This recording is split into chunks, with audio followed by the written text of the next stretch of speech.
Hey, everybody. Welcome to episode 61 of Power Bombshells. I am Sam. That is Mel. We are not your average broads talking about wrestling, and we are a little late today. And thank you for Daza figured it out. It's obviously we're holding out for more money from GG. Who's holding out for more money from Tony Khan? Right, exactly. Because we That's all how this know thing that works. anybody that's date adjacent even is in the bag for Tony Khan. Right. So So we're it trickles down. It goes from Warner Brothers to Tony Khan to like all the other people, then Garrett, and then us. So see, but Dawson knows. He knows the business. He's a smart person. So Daza said that he bets that Mel wears a red hat today, and Brad thinks that we should start betting start a betting game on that, and he's gonna go with a purple beanie. And neither of those are right, so you both would have lost. Well, you know what? Any money. I can't advocate for. Hopefully, my fan isn't getting in the sound. It must not be. So let me know if it is. But it got hot here. But I'm not advocating for betting. There's too much betting everywhere right now, and it's like impossible to get through. It's so funny. So at the end of I think it's the Boom. Yeah, because they're on our free feed. At the end of the Boom, there's always this ridiculously long advertisements like this betting, or call this number in Michigan, in Idaho, in whatever. I'm like, stop. It will literally list for like 4.5 minutes. Renee Paquette's podcast is like that too. And it's like it's like either that or it's like, and then obviously you have the Jericho Omaha Steaks. Well, he's funny. He did the Bug Zapper for a while. I don't know if he's still doing that one. But what was funny about that is I tweeted once because my mother-in-law actually bought the Bug Zapper because it was quiet and everything. And so I tweeted, the only thing funnier than my 68-year-old mother-in-law getting the thing from listening to Jericho's podcast, or the only thing funnier than her listening to the podcast was her buying the thing that he was plugging on the podcast, and him being the consummate, clout chaser. He saw that and retweeted it. So of course he did. Because why wouldn't he? Of course. It was wonderful. It's like, I love that guy. He also she bought us the bottle of bubbly. Nice. For a Christmas present, which is not something you buy for yourself, but it was a great present. That's awesome. And that picture went up, and of course, again, yeah, that guy. So Brad said he had to do a double take when the Boom added commercials pre, post, and during the show. Yeah. I don't know. Definitely jarring. I think Spotify must pick when to put the ads. That could be because Kevin or James will start a sentence. And then it will like cut right in there. I'm like, it's gotta be that then. So Daza said GG just fired Fontaine to pay Mel and Sam. Never happened. Grandpa Des is too valuable to this network. He's the ROH historian. I mean, they're not gonna fire that guy. He's not only the ROH historian, he is like the ratings guru. This is true. He has the spreadsheet that the newsletter, if you're into that sort of thing, utilizes. So, I mean, again, Dave adjacent in the bag. Of course. ROH historian. That's owned by Tony. Right. Brad did say Paul wasn't positive enough towards AEW 1 week and Tony didn't like that. Yeah. Probably not. Yeah. I see the triangles. Everyone else sees the triangles. It's there. Gotta go get the tinfoil. Oh, one of these days I will have a tinfoil hat on here. Please do. No, I absolutely will, because one of my jams, and it was one of the people in the Fight Game Media fam on the Discord who we have a conspiracy channel, and he pointed me to a YouTube channel. The channel's called Y Files. And the guy is like a skeptical. He's like goes through all kinds of stuff, and it's all requested by, just like us. It's free feed. Yeah. So, and he does all this stuff himself, and he has a little sidekick called Hecklefish, who now wears a tinfoil hat on his. He's a goldfish with a And he does everything, and the presentation is fantastic, and he deep dives things, and I don't know. I'm totally into it right now. That's why I gave him a shout out, because just like us, it's free. And Sounds so, fascinating. as you all know, you can always help us out by, following us or subscribing or giving us an up like or whatever thing like that. So I, give him a shout out because he does an awesome channel for conspiracy stuff. And I just love that. Like, I was a big Fringe fan. I was a big all kinds of that. It's just right. I'm a skeptic. I'm a total Scully, but tinfoil hat, that will happen one day. That's on my list. Please, I need it to happen. I need it. Just It's out of nowhere, I'm gonna sign in, and she's gonna have it on. It's gonna be amazing because this show has now given me a reason to buy all those hats I see at Ren Fair that I want, but have no reason to buy. Perfect. Nope, you do. You have to buy it for the show now. Mm-hmm. Yep. And they're all by independent vendors. They're all by independent vendors, because usually those are all the stuff in Ren Fair is usually handmade and brought to fair, like old school. Way old school. right. All right. The most troublesome customers in our bookshop are conspiracy theories. Oh, I get. Oh, that's the best. Oh man. Like, it's not the best, but they can go on and on. They're the ones that you get the UFOs, the pyramids for UFOs to track the. Yes. Yep. Daza wants to know, is that why you change your hat every week, is so they can't be bugged? That's correct. He has figured you out. First, he figured out that we're holding out for more money. Listen. Secondly, he's figured out why you change your hat every week. And it's, it's only paranoia if they're not following. That's true. Or something like that. I can never say that. Brad said that's when you just smile and nod and say thank you when they leave. I mean, I am right by Air National Guard base, so. And we did have a Chinese weather balloon here. That was air quotes for those of you who are listening, not watching live. So we have to let our audio listeners know what we're doing. I'm doing them a solid because I appreciate them listening. But, you can see that stuff live. Yeah. We'll have to start with certain hats. You may start to taking pictures of them so we can put on social media for people who listen on audio, so they can see, like, when you wear the tinfoil hat or a Ren Fair hat. We'll have to take pictures so our audio listeners can see that. You know what, Sam? That's perfect, because today I was asking Bob, have I worn this hat already? If we put them on the social media, I will have an actual documented thing. That's true. A good idea.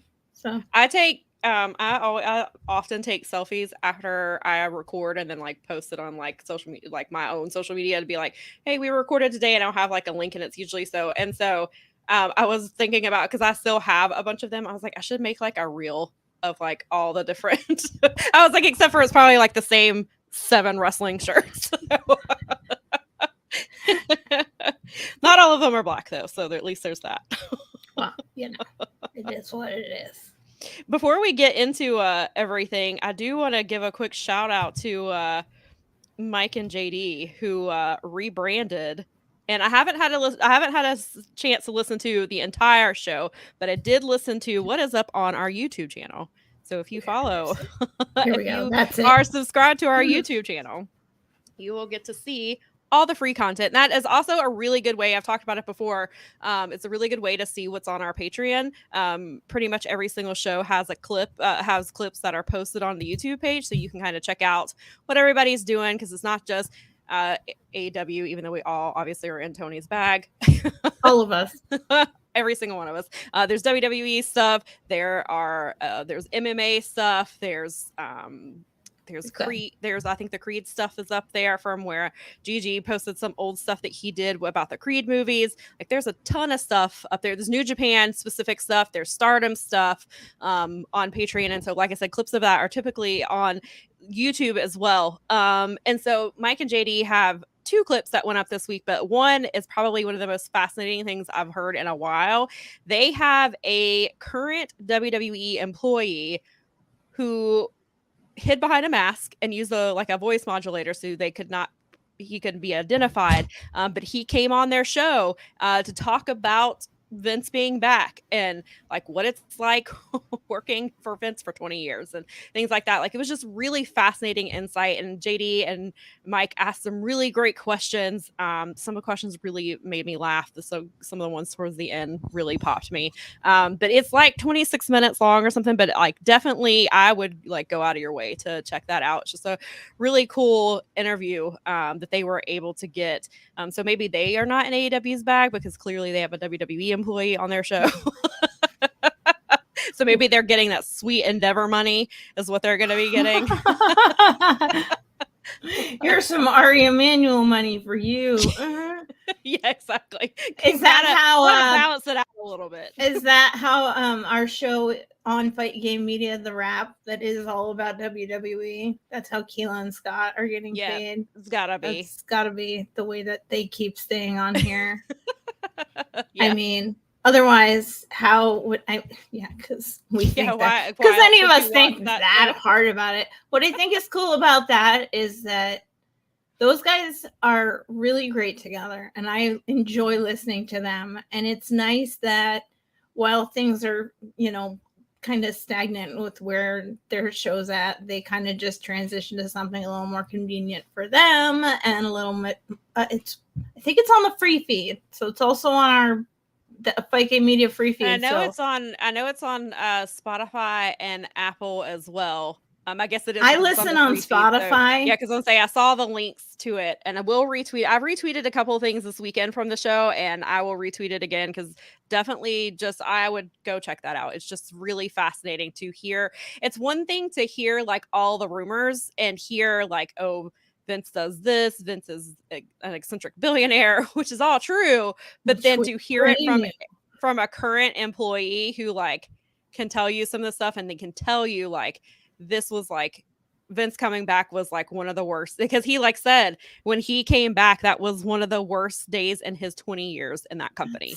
Like that's, I can't even, that's just, it's mind blowing. Like how, and he was just talking about how like in those like 6 or 7 months or whatever that he wasn't around, like you could see like, okay, this company can be like, it could be all of these things if it wasn't in like this Vince machine.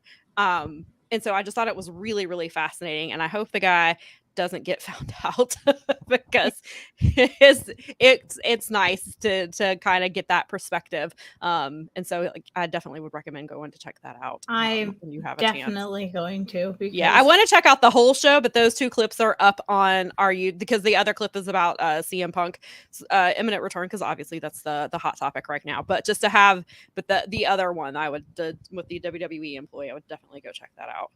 I did the Vince is who we thought he was. Yeah, exactly. We have more evidence of that.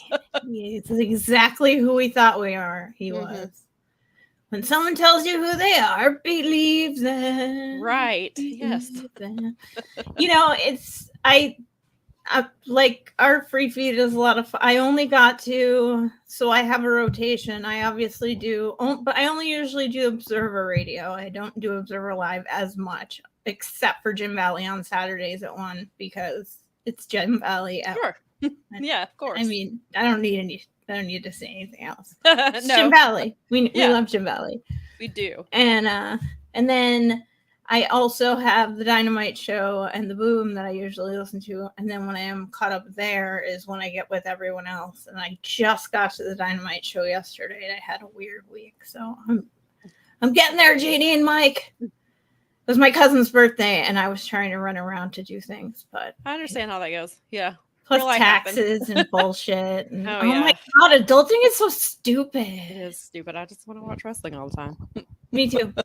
But I also value the time I get to watch wrestling. Yes. I've got other things because Nikki was house/pet sitting for our aunt. And so we didn't watch some things together, like Dark and Elevation. We didn't I've got to go back to that. Didn't get to Impact this week, but I did get to the Mickie James promo, which we'll get to in a little bit.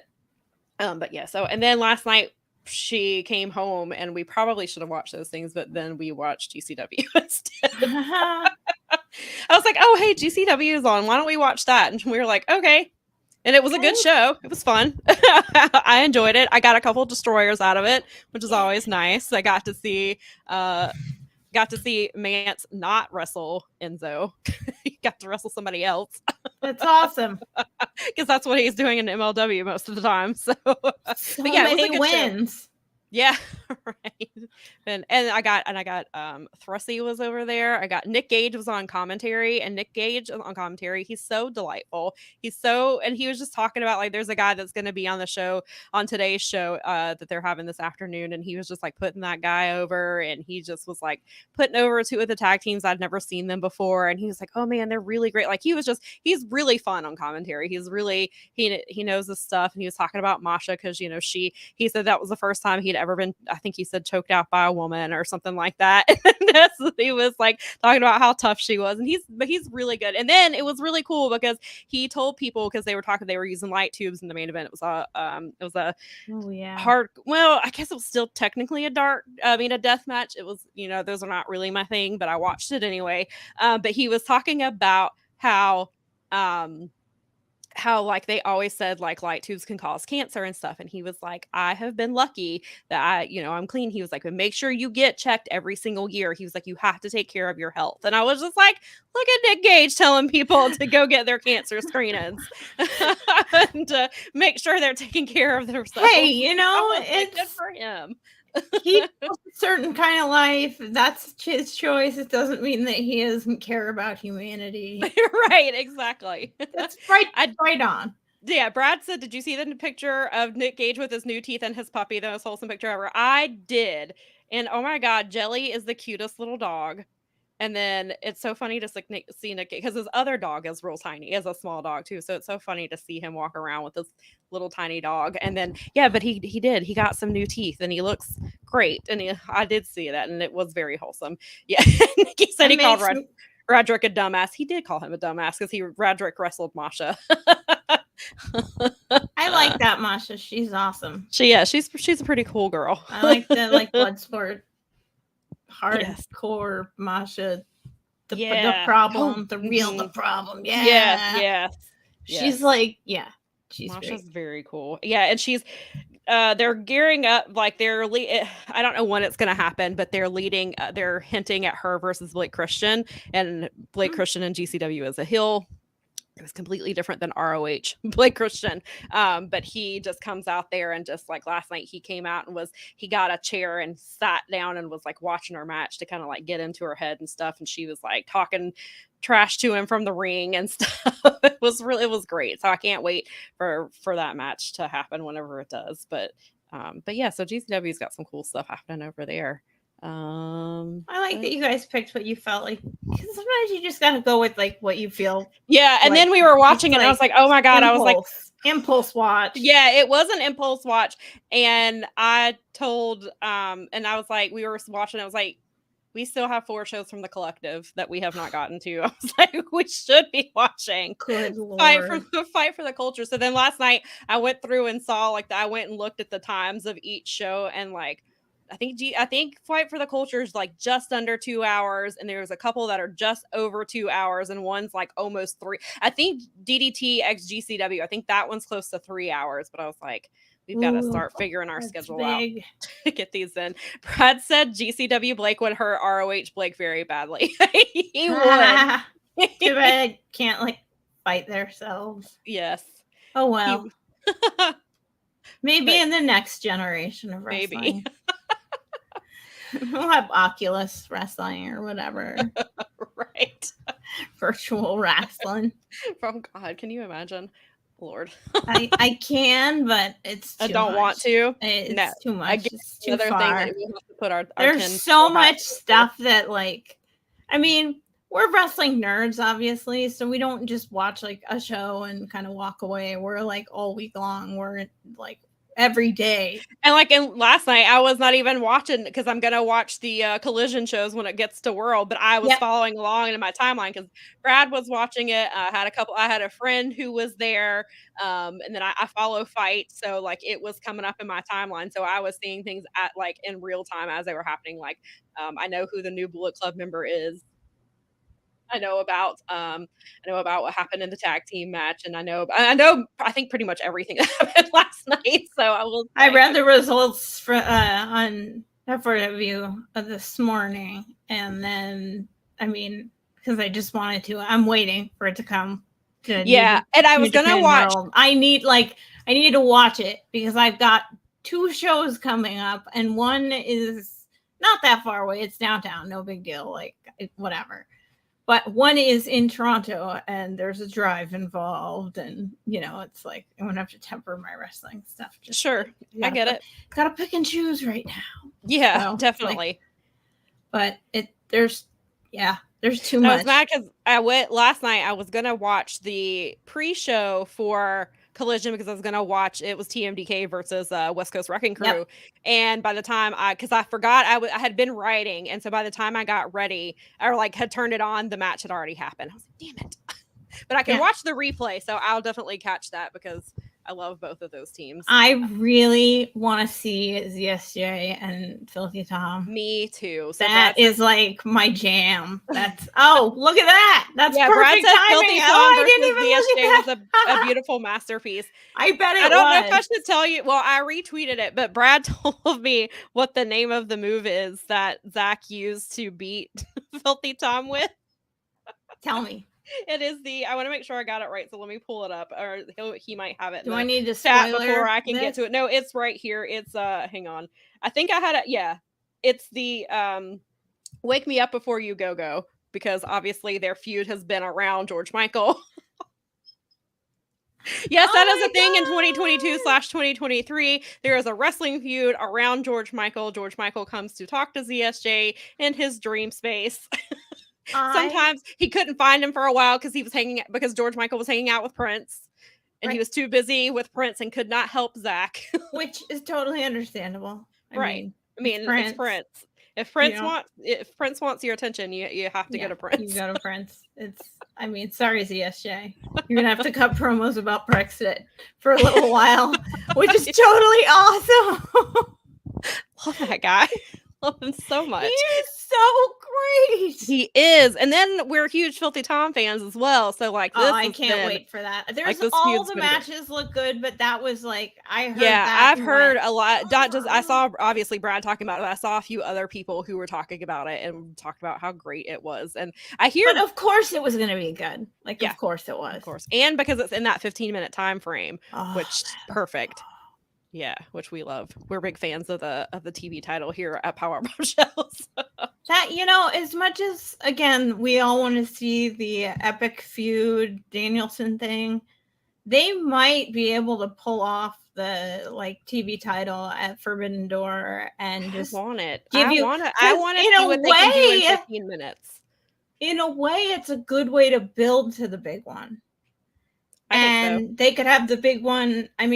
Then I'd get what I want. I'd get my ZSJ versus Danielson. It might only be 15 minutes, but it would be spectacular. And then maybe at Wembley. I keep saying Wimbledon. I don't mean to. It's just because of movies and liking tennis and things like that. But right. Wembley, that's a possibility. And then there's they always use outside talent on all. There's always Wrestle Kingdom. AEW branded shows. So. Mm-hmm. So Brad said that Kathy jumped on the Filthy Tom bus last night. She was going crazy for him. Oh, welcome to the Filthy Tom bus because we have plenty of room. We love that guy. He's bus. The best. And then it extends to West Coast Wrecking Crew, which I love. Stuff. I love those guys in West Coast Wrecking Crew. They're fantastic, and I loved seeing Royce when he was in Japan last year. It was great. Good. Clark Connors. Yay. Well, I guess should we put up a spoiler graphic real quick? Yeah, we should. If you didn't watch for the audio people, we're putting up a spoiler graphic. So if you have not watched the Collision shows and you do not want to know who the newest member of Bullet Club I'm is, gonna undo this. Hang on, wait. Audio people, wait for it. Wait for it. We're super pros. Here we go. Spoiler alert. Okay, if you're on audio, quit listening right quick. Real quick. And then so last night, I didn't see the lead up to it. I just saw the clip of like when it happened. So they've been David Finlay we talked about last week. They kicked out ELP. And I guess they had to replace him because once every Bullet Club has to be strong and they have to have 1 million members. I didn't mean to do this, but I accidentally mentioned his name because I can't not say it. Right. Just he's like too good. So clearly, if you were listening, if you were paying attention about a minute and a half ago, you have now heard that Clark Connors is now in the Bullet Club. He is the first recruitment of the Rebel era. I believe that's what David Finlay is calling it, Rebel Club or something like that. And so Clark Connors, which is because Clark Connors signed a year deal like a week or two ago. So I was joking last night. It's like, is he only going to stay for a year and then they're going to kick him out of Bullet Club like they always do with everybody else? They're going to like do the dramatic kick out if he doesn't resign next year. Okay, so Brad, thank you, Brad. Brad says Clark attacked the DKC post-match after the opener before the Finlay match. New Japan has announced Clark versus DKC for tonight now. I knew because I saw I saw a tweet how they were teasing a new that Finlay kept saying there's a new member. We might see them tonight. And somebody was like, oh, it's Clark Connors. And I was like, what? But clearly that is why. I mean, it makes sense to me because why would you not want the Wild Rhino in Bullet Club? I mean, every faction should. What's going on tonight? Night 2. Last night they were in DC. Tonight they're in Philly. It's a 5 o'clock. They're doing. I didn't realize they were. Okay, I thought Philly was down the road a little way. Mm-hmm. So they did DC and Philly last on night, the then same Philly weekend. Is tonight. Okay. Yes. Wow. Oh my God. Good Lord. Yes. That is hardcore. You go, New Japan. Yes. Nikki said, I was like, they just spoiled it because Nelson is and Santa said the newest member of Bullet Club. Hey, if they weren't paying attention very closely, like apparently I was not during which I'll get to when we talk about Jeff Hardy, about how I missed something that happened on Rampage because I literally heard every single thing in the promo except the most important thing. And Nikki was like, So Brad right, says, that was go. Go ahead. So Juice is off the show for attacking Fred Rosser. Tana is injured, not cleared to wrestle, and is that supposed to be TJP had travel issues? Or is that ELP had travel issues? Maybe that's what it is. It's not Ishii. No, because it's Go okay. ahead. It's now Ishii and Lio Rush versus Aussie Open for the strong tag team titles, which is another spoiler. The Open, Aussie Open defeated. Okay, it is TJP, not ELP. Okay, I just wanted to make sure. I was like, it could be one or the other. She beat Phantasmo. I'm pretty sure I saw that in the results. He headbutted him or something. That's gonna be fun to watch. I can't wait. Yes. The cool thing about New Japan is you can read the results and still look forward to watching the shows. Plus, absolutely. Oh my God, there's this stupid amount of fun stuff coming up. You got Best of Super Juniors, Dontaku, and Dominion are all coming up in the next few months. I am very excited for all of that. Yeah, because then I saw. So I was. This obviously will take a minute because we're on the comments lag. But Brad, was Toni Storm on commentary last night? I heard that she was supposed to be. I know what Juice said. He did the Will Smith line of keeping his wife's name out of his effing mouth, and that's why he attacked Fred Rosser. They didn't have it. So I know that had happened, but I had heard that Toni was supposed to be on commentary, and people wondered if it was to set up Toni versus Mercedes because the two of them never wrestled in WWE, and Mercedes has said they have actually both said they would like to wrestle each other. And so some people assumed that that she was going to be there for that, but but then some people said she was going to be there for Juice. Daza says a loaded Stardom show with Monet versus Mayu. Yes, and I saw Monet's appearance yesterday. She did a run in, and I heard. And, the clip was really, really cool, and then I covered it. And they gotta be careful with this stuff because it's like, I mean, we kind of assume that she's gonna beat Mayumi Watani, but at the same time, like, we shouldn't necessarily like assume that. Like, Mayumi Watani is a big star. She is, but I think that's why, like, she's doing because she's Mercedes has gone full heel. I And guess that'll she has elevate Stardom and Mercedes if she can. I mean, which Right. so far she's proven that she's like starting to Well, and she click. even said like in the post, because I saw the interview after the show, and she was like, I know she's the icon, but I don't fear her. She was like, of course I had a plan. And so she was like, I'm always prepared. So I think it looks like it's going to be a great match. So Brad says Fred bought a seat for Tony for front row. Juice was not happy. Fred has been bringing up Tony a lot. It's a little weird. So it's a work though. It's part of I mean, it is a work. storyline. I'm not crazy about when they do things like that. I don't like it either, but it is something that's kind of standard stuff for right. And New Japan doesn't do that a whole lot, so it's not that they get it passed, but like it's not something they heavily rely on like other companies do. So, and if it ends and they up might be wanting to appeal. Finally, I think maybe New Japan is getting the message that there is a market for their product in America, so they need to up the. Although I heard that I did read that the streaming situation with the DC show was not so awesome, and as is typical with New Japan shows. That's the biggest. That is their biggest. There's two things. They don't bring enough merch, which AEW has been accused of. So that's why Forbidden Door like really was frustrating AF, because you got two companies who need to bring more merch, crisscrossing, and then in a mega show, and then but New Japan has. I couldn't get at Madison Square Garden. Bob got a Kota Ibushi shirt, and I didn't get anything. Like it just didn't. We didn't have like there was nothing by the time that you got there. But he like missed a whole match standing in the merch line. Ugh. So it's like so fun. No. Yeah, there's got to be a better thing to do with that. So anyway, I don't know what you did, Mel. Tangent Mel. Daza says that you need to do that thing with your eyes again so it could be a GIF. Which one? The rolling of them or? We'll find out in a minute.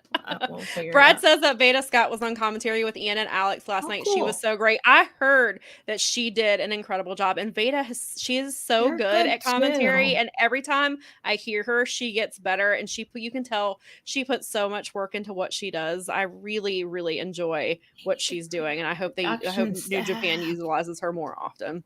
They just need to bring a production staff with them. It would be the easiest thing in the world. I know a little bit about the production stuff. I know of some of the people involved in it, but it feels like, I don't know, they can't. Yeah, because even I saw, and this is a complaint or that's made a lot, and I even saw Mike Gilbert talking about it last night. He was like, they always have fire cards, but then the production is always subpar, and then it hurts it because there's always streaming issues. There's no audio, or there's audio. Talk to the folks at Noah. Yeah, they've gotten on lockdown. They know what they're doing. They did their Wrestle Universe, and the way that they've got that set up is perfect. I don't know what they're doing, but it's easy and it works and it's wonderful. Just talk to them. Just talk to them. You guys are doing a crossover show. Let them help you. Yeah, right. Exactly. Because you want to have a good product. I mean, if that's the one thing that, like, if you're presenting, like, because they have the talent. We've talked about it a million times, like, especially like with the strong stuff. You and I were huge strong bands. Like, they've got the talent. They've got they've got the cards. They've got them. Like, all of that is perfect. They've got to get that stuff figured out. Well, that's kind of why I don't buy them. It's just like watching AEW on Bleacher Report. Yeah. Because I've gotten I can't watch Bleacher Report in my living room. It won't play right, but I can watch it in my bedroom and I don't have any issues. But then I have a friend who constantly has issues with Bleacher Report. You know how I feel about Bleacher Report. Yes, I do. So Daza says that Mayu is kind of at a legend status now as opposed to a main event. So losing won't hurt her. But if Monet goes through the likes of Julia and Seiya, that may hurt her long term. That is very interesting because I know who certain people are in Stardom, but I'm not super familiar enough to know if stuff like that, if it would hurt. So it's nice to have that perspective because Julia, I know. Julia, yes, I know of. But Seiya, or I don't know if Saya, I don't know if I'm pronouncing that right. I don't believe I'm familiar with. But that's really good to know because That's why you need to subscribe to our Patreon, because Scott Edwards. I do. I need to see. Yeah, and he had a really great Joshi show now, and we moved that because he's so good, and he really does He had a thread. He had a Twitter thread the other day about Mayu and Monet that really helped, because I don't keep up with Stardom, and so I quote tweet, and that's why I quote tweet. I was like, for people like me who are not super familiar with Stardom, this thread is super helpful. It was a very generic, basic thread, but it made I understood everything perfectly. I got the gist of it from watching the clip, but then he explained a little bit more about Mayu, and that made it really and so I was like, this is great information to have, so I can understand. Daza, this will be a question for you. I don't know if you know, or maybe even Brad or whoever else is watching. Do we know what time that show airs in the US on Sunday? I'm assuming it's when I'm sleeping, but I was trying to look yesterday when I was covering that, and it didn't have any of the times, because one good thing about New Japan is they will tell you when it airs in Japan, when it airs in I think the UK, the East Coast and West Coast times, so it's always easy to figure out. JST, GMT, EST, PST. Yeah, so it's super helpful, and so so if we can, I need to figure out, because I really want to watch that match, because it sounds like it's gonna be phenomenal. Brad says they usually start at 3 a.m. around 3 a.m., which I guess would be Eastern time. Which is about what I figured, because I figured it was pretty similar to what New Japan starts at. I definitely want to get to it. I don't know that I will stay up to watch that, but I definitely want to get to it. And that's on Stardom's subscription service, right? Or their streaming service? I think that's right. Is there a Wrestle Universe? Or is it on Wrestle Universe? No, that's just DDT, right? There's Noah, TJPW, DDT, and a couple others. Okay, that's what. So Stardom's is separate. But Stardom has no. They have their own, right? I don't think they have a streaming service. We'll or maybe they do. I don't. Where's our Stardom ambassador? Does I hurry up? God, why do they have such a delay? I don't know. Brad says the pay-per-view service, Stardom will tweet out a link to buy the pay-per-view a few days prior. Okay. And I believe Brad told us. So it's just pay-per-views. They don't have a streaming. Stardom has Stardom World. Have a Stardom World. That's okay. They do have a. Okay. Yeah, they do have their own streaming service. But they were bought by the people that own New Japan, so maybe one day we'll see more. It's possible. Maybe I mean, I wouldn't mind paying a couple more bucks to have or maybe just add it. They've got Impact on there now. They've got. I know it's Japanese content, but who cares? Right, but you can only watch it if you're in Japan. You can only watch when they have Impact and AEW things. You have to be in Japan. It's only for the Japanese viewers. Yep. Oh, it's because it's part of their TV service is why. Yeah. You're right. Mm-hmm. All right. Anyway, now that we nailed that down. Yes. So there are a couple of big stories this week. But we're going to go with the one that, well, I guess people are talking about it, but it's the one that's the least annoying of the two. Okay. Yeah. So this week, we got the surprise return of Jeff Hardy. And I am wearing my Hardy Boy shirt, that they are the greatest tag team in all of space and time, because it's true. But, so if you've been paying we've talked about the storyline with Matt. That's been one of my favorite storylines that they've done with him and Ethan Page. Started out on YouTube shows. It was getting so much attention that it spilled over into TV, and it's been the TV story for a while. So the basic gist of it is the firm bought the contracts of Matt Hardy and Private Party. Matt Hardy was not having it. He's been very defiant. And so in order to keep him in line, Ethan Page threatened Matt's kids, meaning Private Party, because Private Party he's taken under his wing. He was like, their legacy is whatever they do is part of my legacy. I've trying to get these guys, to the next level. And he's like, so they are like my kids. And so then it got to the point where it seemed that Matt and Ethan were finally getting on the same page. Like Ethan was doing the Jeff Hardy juke when he came out. He stopped stepping in front of him when they were doing the delete stuff, and at some point or early on, he also banned Matt Hardy from using the twist of fate. But Ethan could use the twist of fate. So then they seemed to be getting along. They were like, "Oh, we're best friends. We put our passes behind us," and then it turned. So then. Matt Hardy was, so Stokely actually, he wrestled Hook. And it turns out that Matt Hardy is the one who set that match up. He wanted to get Stokely out of the picture. So he had Hook put him in the red room, gets him out of the way. Don't have to worry about Stokely right now so that he can focus on Ethan. So Ethan wrestles Hook to basically to get back at because of what he did to Stokely. And Ethan Page looks like he's going to win. And so Matt Hardy grabs the FTW title, hits him in the face with it. Hook retains. Hook has been hanging out with Matt and Isaiah since then. So then Wednesday night, Ethan's like, he comes to the ring and he's like, there's been a little fracture in the firm. It's fine. We're going to come let them talk about it. And then, so obviously shenanigans happen. there's chairs involved. So Lee Moriarty and Big Bill come out. They attack Matt and Isaiah. So Hook comes, and we had at this point, like I had heard like a couple hours prior that Jeff was in the building. So we weren't sure though if anything was going to happen.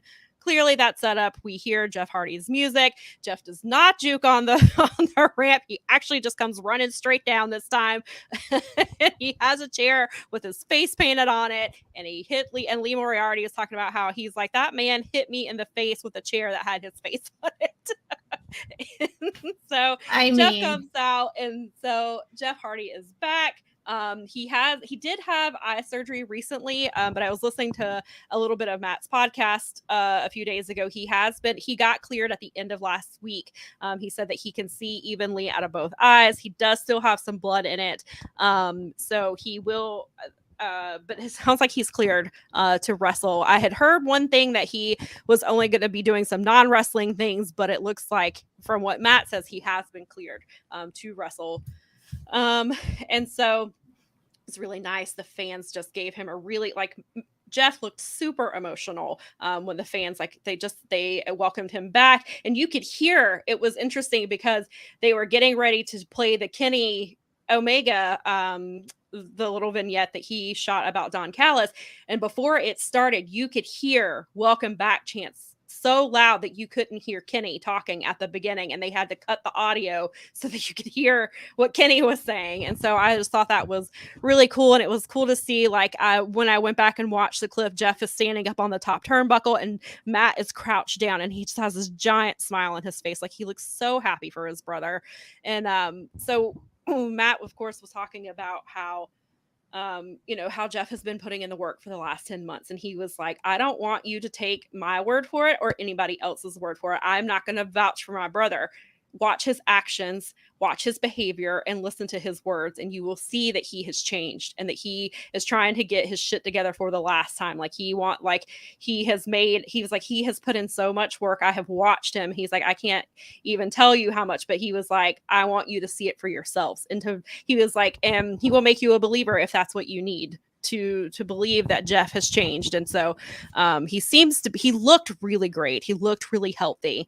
And so I really, really hope that, things work out for him, and that this is, because John Alba asked, he's like, I have to say, like, is this the proper environment for Jeff to be in? Like, should he be around wrestling? Should he be doing these things? And Matt was saying that, yes, he thinks so. And he was like, but that's only for Jeff to know. Like, nobody can make that decision for him. And so they were really honest. That's been one really great thing about Matt's podcast is he is an optimist, but he's also realistic. And he is like, it's on my brother. Like, it's not on me. It's not on his wife. It's not on anybody else. Jeff has to be the one he can't let people down. Like, he has to do the work, and he has to fight every single day because addiction is, and he's like, John is really good about pointing out that Matt he was addicted to pain pills for a while, and he was like, and it's something I have to deal with every single day. And he was like, my brother is the same way. So I think that like they are very open and honest about it. Like they don't try to sugarcoat just because of who they are, especially because of who Jeff is. And he is such a beloved figure. But he doesn't sugarcoat the fact that, Jeff has messed up really bad, and he's like, somebody could have gotten killed. It could have been very, very bad. He could have been in jail this whole time. Like he was like these, he was like, they're very open and honest and realistic about that type of stuff, which I really appreciate. But they just remind people that, it is an addiction, and it is, it's not something like you can, because it's not something, I mean, obviously it's not something to just be like, I guess, trying to think of the word I want to use. It's not something to be like, I guess, blasé about, but it's also like you have to treat it like it is an addiction, not just that Jeff is making stupid choices, but he's an addict, and he has to work very hard every single day at it. Addiction is a disease. Mm-hmm. It's a mental illness, which is a chronic illness, because our brains are in all of us, and they power everything. And so, and the fact that some people still stigmatize, neuro health, and some don't, whatever. I'm glad that the world is more open to it. We had some mentions on Dynamite, but especially as someone who's like, I have close family members, several, who some lost their battle, and some have won the battle that is a daily. It's just like any other mental illness. It's a daily, hourly, moment by moment thing. Right. My concern with Jeff is always that he's back in the same environment that. So is Jon Moxley. And that doesn't mean that he won't be successful. And I hope he is. And my biggest concern is that, my bigger concern with Jeff is he's shown up to work drunk before, or on pills before, or things like that. And that worries me, because that puts two people's life at risk. You're 100% right. The thing with his most recent thing, like, he went to great lengths to, circumvent, like, his car was hooked up with a breathalyzer, so he couldn't get in his car if he was drunk. So he went and rented a car and drove around and did stuff when he was like on probation. And at this point, he's lost his license for 10 years, which is not that big of a deal. Not most people. I mean, I think it needs to be said that most people would not get the number of chances Jeff has gotten. And so, and I'm only saying all of this because it needs to be said, because it's the truth. Is right? That no, I agree. I 100% hope that this is the time, and that this is the moment, and that this is the day, and every day, one day at a time, Jeff Hardy becomes a healthier, better person. And and I hope because that's how I want. That's what I want for everybody. I want anybody who's in any situation to have that. Of course. I don't know. I'm in a weird place about it, because I'm in a weird place about it. And that's okay. That's okay. And I hope, and I'm rooting for him, and I hope that Jon Moxley is like, not everyone's Jon Moxley. He's a different-minded person. Of course. I think that, but that doesn't mean that that's a bad thing, because that's maybe the best person for him to be around. Yeah, maybe that is somebody. Maybe being in that environment with somebody like a Jon Moxley, who has, is basically, they're going through the same thing together. They're going through the same disease, but because they're different kinds of people, of course, handle it differently. Of course, and that's but in a that can be really helpful. It could be, because you get that counterbalance where it's like, I don't know, what would you do? What's the complete opposite of what I think? And that having that person to bounce it off. And there's other people too. I like that it's not. If it was WWE, I would be way more concerned. Sure. But I have my reservations. but I'm It's still completely rooting. understandable. I'm rooting for him as a human. Sure. Me too. And I have even said, And like, then when as all this a happened, I wrestler. was like, if the best thing for Jeff was to never wrestle again, then I would rather him not wrestle. Like That's because yes. I'm the same way. As a human being, like I want him around. I would rather him be happy and healthy. And if being in the ring is gonna be a detriment to that, then I want him to stay away. But if he feels like he is in a place where he can manage this, and he has the support system around him, and he's still continuing to do the work, then I hope that he gets the opportunity to write the ending of his career the way that he wants to, because it's not like Jeff is going to be wrestling forever, because he's put his body through not just obviously the things that he has put into his body, but just wrestling. He has given so much of his body that his body is not going to be able to he's just not going to be able to wrestle much longer. I mean, Matt Hardy is the same way. Matt Hardy is not going to be wrestling forever either. No, I mean, hopefully maybe this is like what we all, I think those of us who are the purists, all of us who love and want this to be success, I think this is exactly why the Hardy Boys legacy, being able to write their way, like to leave this business that they've given so much to, obviously, like to the point of to the detriment of their mental and physical health, and their family and all these things, but to be able to walk out on their own terms. Yes, that's and what I in want a way that, like, you hear Sting and Darby talking about, like, in the next few years, and then FTR said, I mean, they just signed a 4-year contract, so everybody, it's like, we're going to retire at the end, and it's like, okay, so they're going to retire in 4 years. Right. So it's like, okay, so some of these people who know it maybe can have, like, Muda style. I would love that.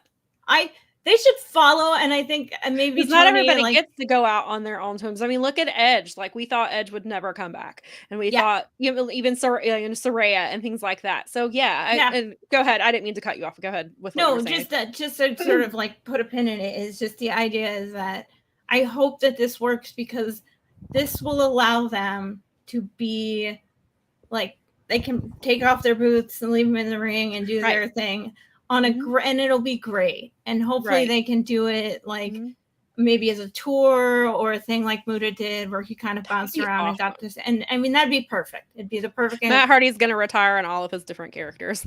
There you go. It's going to be. And I'm not going to lie. Like, the funniest thing about this entire thing is that they went through that whole thing, and I was kind of frustrated, and I was like, I hope no one gets hurt and all these other things. And then he's like, and then we're gonna do a Hardy compound thing, and I'm like, oh my god, I love Hardy compound things. Me too. Well, that was the thing that I missed. So I listened to that so Nikki was still at our aunt's house, and I had to pause it during the first match. Of course, I was like, though, I want to see Aussie Open versus Best Friends, and Miley's like, I have to go to the bathroom. I'm like, you couldn't go to the bathroom 10 minutes ago. You have to go right now. So I had to pause it, which thankfully I can pause, unlike Honor Club, which I cannot pause. That's what I'm gonna ask if I get on the next media call. I'm gonna be like, do it. I don't have a question. I have a request. Please put a pause button on Honor Club, because my dog does not understand the concept of, she's like, oh God, she's watching wrestling again. I have to go to the bathroom. I don't care.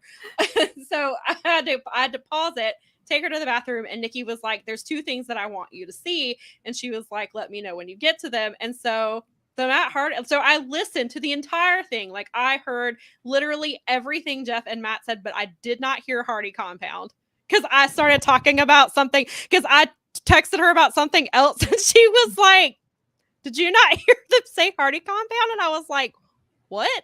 They didn't. So I went to AEW's Twitter, found the promo, and I listened, and I was like, I heard that. I did not hear that. I heard the literal sentence after. I heard all of that. I don't know why I did not hear Hardy compound. Man. So I was like on a delayed reaction. Like, I am so like, so all that stuff, some of the angst, all these things, and then he says that, and I'm like, oh God, okay, I can't stay mad at you. Yeah, and I was like, and I guess that's I actually love a those. really They're that's so a good and good. that'll be a good environment for Jeff to be in, I guess, in his first. Not, I don't know, because they haven't said when this is happening, so Yeah. I don't know if this will technically be his first match, like if they'll have him have a first match before this, or if this will be the actual first match. And I was like, maybe that's a good They should idea. put it on 0 Hour or something for Well, that's Double what or I asked Nothing. Nikki. I was like, are they gonna? I was like, what if they do it for Double or Nothing, kind of like they 'Cause did that's with coming Stadium. up. It's closer They kind than of did it with Stadium Stampede, where they like filmed parts of it. Like some of it was live, but some of the other stuff was not. And I was like, so I don't know if it's gonna be a pay-per-view thing or if it's just gonna do like they used to do on Impact, where like the entire last hour is dedicated to the Hardy compound. And I was like, oh man, I was like, I hope they bring back some of the old stuff that they did in the Hardy compound, like on Impact. Like I hope they bring in like, it would be cool if they got to bring in like some other tag teams. Nikki said, oh, because our Man Scout was on, he made his TV debut, and Man Scout, somebody we've watched wrestle for PWX for forever. And so I tweeted about, and I was like, oh, I texted her, I was like, oh, Man Scout. And she was like, ma'am, what about the Hardy compound? And I was like, what are you talking about?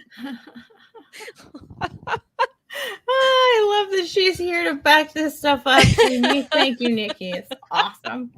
But I can't wait for the Hardy compound. I really, so it's funny because I wasn't watching. I had no interest in TNA and Impact, so it just wasn't something I watched. And then, obviously, like, the 2018-19 time frame, I was like, I don't know what the Final Solution is. And one of my good friends was like, oh my God. And they linked it to me immediately. And I hit play, and it was one of those times where it was like, I didn't know I was going to be sitting here for the next 20 minutes, but here we are. Right. Because we were watching Impact at the time, but it was kind of like where it was sort of on in the background type of stuff. Man, and then like, I remember because when those characters started happening, I was like, what the hell am I watching? I was like, what is happening? His TV gimmick makes so much more sense if you watch them. Yeah. And then it's funnier. We watched, I keep saying I wish that Impact would like release. I mean, I know DVDs are like a thing of the past, so maybe like a streaming version of it. But I was like, I wish they had like if they had like, I wish they would put all three of them like on one thing so that you can watch them all the way through. Like that would be really, really cool because I loved all of those. But yeah, I think, and then of course they tried to recreate it in WWE, but Matt was like, Vince didn't understand it. He didn't know what I was talking about. And so he was like, he was like Shop-A-Mania guys. Those guys got it. Yeah, exactly. And he was like, Bray got it. He's like, he understood like the whole thing. And so he was like, he helped, like, he was like, so it worked well because it was the two of them and they got it. But like, I think it could have been so much better. So I'm really interested to see how AEW handles it. I'm sure they're just going to be like, just go do whatever you need. What do you need from me to shoot this? And then you do it. Like I wonder if they make it one of the, like, they've got all their stuff that's bouncing around. They should make it one of the Saturday rampages.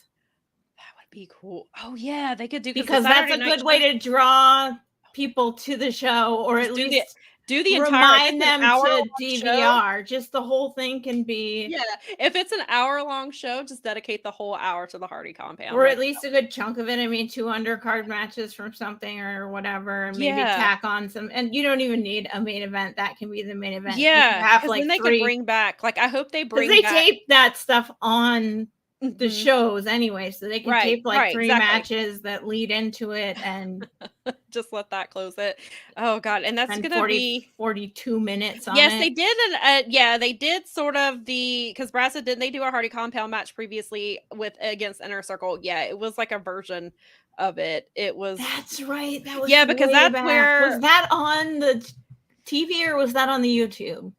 It's on TV. Okay. I think I want to say it was on TV because then that's when it ended in the ring. They had the drone feud. That's when Jericho. Yeah, because they had the drone. Because they had the drone visit Jericho's house, and Jericho sent his dog. Name? I can't remember. Wait, who was the Vanguard one? Vanguard. Yes. And Vanguard won, so they sent Jericho was like, release the dogs, and it's these like little dogs, and they're running across the backyard and like trying to get to to One Vanguard. of the best PTs ever was when they had the funeral for Vanguard. Yes. Yeah. And they were yelling at each other for being atheists. But Matt Hardy had the absolute greatest line ever. Somebody said something about Jesus, and he was like, Jesus, he was a good brother. Yes. I love everything to do with the Hardys. Yes. I love it all. That whole Hardy compound stuff. Yeah, because then Jericho murdered Vanguard one with the bat in the ring. Yes. And so, but it wasn't really working because that's right, because they didn't have crowds then when it was happening. That's right. It was during the pandemic. They were like throwing everything at the wall, and then Matt was because when Matt debuted, like he was up in the seats, and then like he would move, he would just like teleport. So it's like now they have crowds back. They have Brother Nero. Like I hope they can give it like an actual good shot. And that's the thing. Like Matt's been, that's when because Matt's been teasing it. He's been doing like he's been making references to Damascus and Broken Matt, and so I was like, so it seemed like it was coming. Daza said, I really think AEW came into its home during the COVID stuff with stuff like that. I do too. It was a lot of fun because they could, like you said, they threw everything at the wall to see what would stick. I mean, like that's how we got Stadium Stampede. Like, well, and them getting the idea of having the wrestlers be the crowd and doing funny chants. They ended up becoming something of a character. Yeah. And then they had like all the heels on one side, and then they had like MJF was out there. Him and Sean Spears were like betting money on their second year of operation. They could have I think people forget that like they got like maybe a year in before. Yeah. They got exactly a year in before they shut the world down. Yeah. And they made a business. The next like 2 years of their business they made with virtually no crowds, then virtually no crowds. Right. No touring, no like, because everything was just not moving. And they were bringing in indie wrestlers to give them a paycheck and to get them in front of fans that be like, hey, maybe some fans will buy some people that are on the roster now. Yeah. Exactly. And so they gave, which I know people complain about Dark and Elevation, but maybe they do end up eventually combining it into one show, but they're giving indie talent. I don't know. I don't have time for it, but I love it.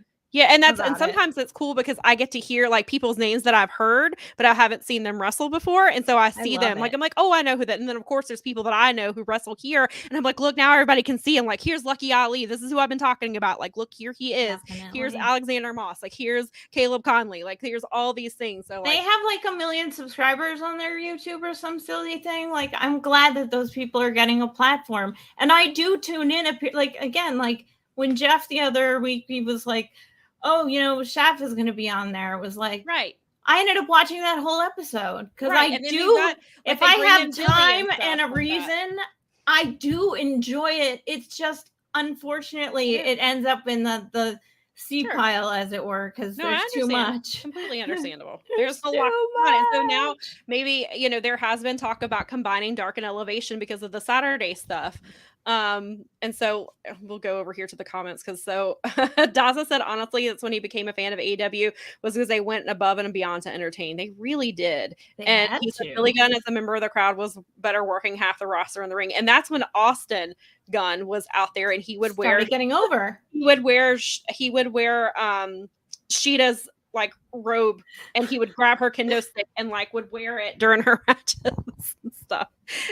It was great. They got creative and they made something out of it. And yeah, I think they were just trying to pop each other basically. And then what are you gonna do? Yeah. So Brad said the pandemic gave us Cody TNT open challenges, which I loved because it got Eddie, Ricky Starks, Warhorse, which got us Danhausen telling him to punch him in the groin. Because and that's kind of a good story. Danhausen's from around here, and so that's like a really awesome like local dude story. Yeah. Like he got hurt right as that stuff happened, so he did a whole bunch of stuff to make money off his merch, and people like Brian Alvarez like had him on and made it was really cool. He had him on Observer Live one afternoon while he was doing a fundraiser, and he was like, well, if they donate however much they donate to Whale Scout, I'll match it in donation to Danhausen's GoFundMe. Very cool. And people ended up doing like $1,000 for Whale Scout. And so, I mean, it was like this great, he was on as the orca that's the mascot. Because yes, I feel like I remember something about that. He got people, the whole thing was that if people raised enough money for his charity, which is an awesome charity, that he would do Observer Live as Orky the Orca or whatever is his name. It's literally like the silliest name ever. It's like it's not even low effort. It's like no effort at all. It's perfect though. Yes.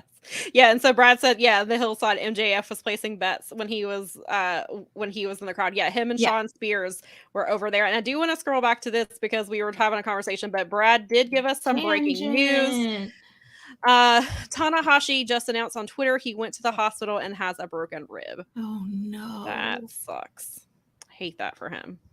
Sad panda. That is sad. Hopefully he still has all his teeth in though, so at least there's that. Don't lose your teeth. Don't lose your teeth on top of that. There's a summer full of fun that we need you to enjoy with us. No. Anyway, bummer. That's very unfortunate, especially when they're over and he was over here. That sucks. I hate that for him. Hopefully he heals up soon. And then I guess he's okay, but I saw Kyle Fletcher post the video in his Insta story about where he did. Well, I saw, because I didn't see what had happened, but I saw Chris Charlton tweet and he was like, maybe don't put any fences around during Kyle's matches. And I was like, oh my God, what did he do now? And then I see people like just thought he's going to have to stop doing moonsaults. And I saw Kyle tweet later. He said he was never doing moonsaults again. And then and then Dunk was like, but have you ever thought about the 2 times that you've gotten injured? We've doing moonsaults, we've won the titles. And he was like, oh, he has a point. But yeah, so I saw the thing. He did a moonsault and he landed like on his like I guess it was the stomach, but he like landed over. He almost took a crowd member out with his feet because of the way he landed. He landed hard, and I was like, Jesus, I don't see how he doesn't have bruised ribs after that. He wasn't bleeding like he was last week with the head, but it clearly like this man might be peeing blood today. Kid, go easy. I need you to be able to wrestle potentially on some of these shows I'm seeing. Yeah. Nikki said fans asked if he was okay, and he had something about hurting his. Yeah, I saw him grab his junk. And I was like, as I saw it, I was like, oh no. Like, clearly, yeah, he's gonna be hurting today. Yeah. But I guess, like you said, they got the titles out of it. So I do. I would love to belt Aussie Open, but because Strong doesn't exist in the way that we have known it, I assume that they're probably just going to they'll probably merge the titles. So. I agree with you because I thought about it and I'm like, oh yeah, she's right. They ended Strong. They just like arbitrarily one day we're like, we're not doing the Strong brand. Yeah, and like Obari is like, we're gonna bring Strong back as a different thing. They haven't said how or when that's gonna happen. We've seen the Strong guys on these shows, and they're in. Most of them a lot of them have been in Ring of Honor, or they've been in Impact and stuff like that. So they're still active. They just don't really have a home, and so I assume they're gonna keep the Strong title, the one that Kenta has. I don't think they'll get rid of that because of whatever they're going to do, but because I saw somebody talking about it, that they were like, I bet this was before the match had happened. They were like, I wonder if they're going to merge the titles. And then once Aussie won last night, it's like, yeah, they're probably going to merge because that makes sense. It doesn't exist as we know it anymore. And I don't know exactly how they're going to integrate that. And they haven't seemed to figure that out. So it wouldn't surprise me if they end up merging those titles. And I did see that they pinned Chris Sabin. This is how they won the titles. So, but Aussie Open's incredible. I love them. They're so good. I'm big time Aussie Open. I mean, especially after what's so funny is like the reason I'm so into them right now is because of their singles wrestling during the tournament. They're so good. But they were so good. I was like, what am I doing? And then I was like, oh, that's right. They're a tag team. And now and they're one of the like a friend of mine has been talking about them for a while, like when they were on the British indie scene, because he's here. I mean, he lives here, but like he was keeping up with a lot of British indie wrestling, and he was always talking about Aussie Open. And then like I think we saw like a couple indie things that they did, and we're like, oh, they're good. And then like I saw, and I was like, oh my god, look, they're with United Empire, and he's like, I know, I saw it. And then like I started watching them more and more, and I was like, there's, I don't, and then that's when Mark, you know, of course we talked about it a few times about how Mark was like, we're not contracted anywhere. And I was like, how? Why? Fix it, somebody. And now they're everywhere. And now they're wrestling. Like they won the titles. What was it, last Sunday? Yep. Wrestled Wednesday that was filmed for Rampage. Then they wrestled last night and won the titles. And then they're wrestling tonight too. Brad says, I think that's what's going to happen. Brad said, give me Aussie Open versus FTR2 at All In for the tag team titles. Well, Mel predicted that it would happen at Forbidden Door, but I could see All In happening there because they were really big on the British indie scene, so I could see it happening in London. You could do, just like with Kenny Omega, is like if you think about the way that this year is going to play out, you could do both of those matches. You could do Kenny Omega and Will Ospreay 2, Aussie Open and FTR2 at Forbidden Door, and then do the finals for both of those in London and have both home teams win. That's 2 people, big title wins right in their backyard. Assuming that Will is cleared, because that's why Will got this match. And I was like, Will tweeted that because they announced that thing for the that tournament to see who's going to face Kenny for the US title. And literally the day before, Will said, because Will came up in my timeline and he was like, I don't have any strength. I'm having a really hard time, which is what Ibushi had problems with. Ibushi had problems getting his strength back. And so that's what Will is dealing. Maybe not to that. I don't want to say to that extent that, Ibushi did, but it sounds like he's dealing with a similar issue. He's having problems building up strength. So if he's and New Japan has a habit of listing. New Japan has a problem of announcing matches before people are cleared. Yeah. That's what happened with Ibushi, and that turned into a whole. I mean, it wasn't the only reason that whole thing with Ibushi blew up, but that didn't help. So, and I don't think Will is. I don't think it's obviously like that with them, but there is the potential of Ospreay being cleared in time. But assuming he is, that would probably be a really good plan. I really hope they put Kenny in something, because I gotta say, I've been cheated out of seeing Kenny like so many times. Right. I've never seen Kenny wrestle. I've never seen him. It makes me cuckoo nuts. Like, please, please, can I see? I mean, I want Will Ospreay and Kenny Omega, obviously dream match, like whatever. If he couldn't go in June, I really hope. If we don't get that, I really hope they give us. I think they could do both of them. I really want Omega Monet Omega Shida versus Okada Monet. I'm into that match. I was like, now that it's been put out in the universe, I want it. But I also want as many singles Kenny matches as possible too. Maybe Kenny Omega will wrestle Okada at Forbidden Door too. Yeah, I mean that's certainly possible. They could do. That would be 5, right? Omega Okada 5. I believe is yeah. So the one that they were supposed to do at Madison Square Garden. That Jay White single-handedly sold out. Oh my God, we're getting Jay White versus Commander. It's like, what? I cannot wait for that. I didn't know I needed it, but I do. Commander was on last night. He wrestled GCW. He wrestled with Gringo Loco, and it was supposed to be a triple threat match, but there was a tornado warning in St. Louis, and so Eras couldn't get there, and so it was Gringo Loco and Commander versus East West Express and Myron Reed. So good. But they were doing they had a Commander chant to Seven Nation Army. What they did. It was so good.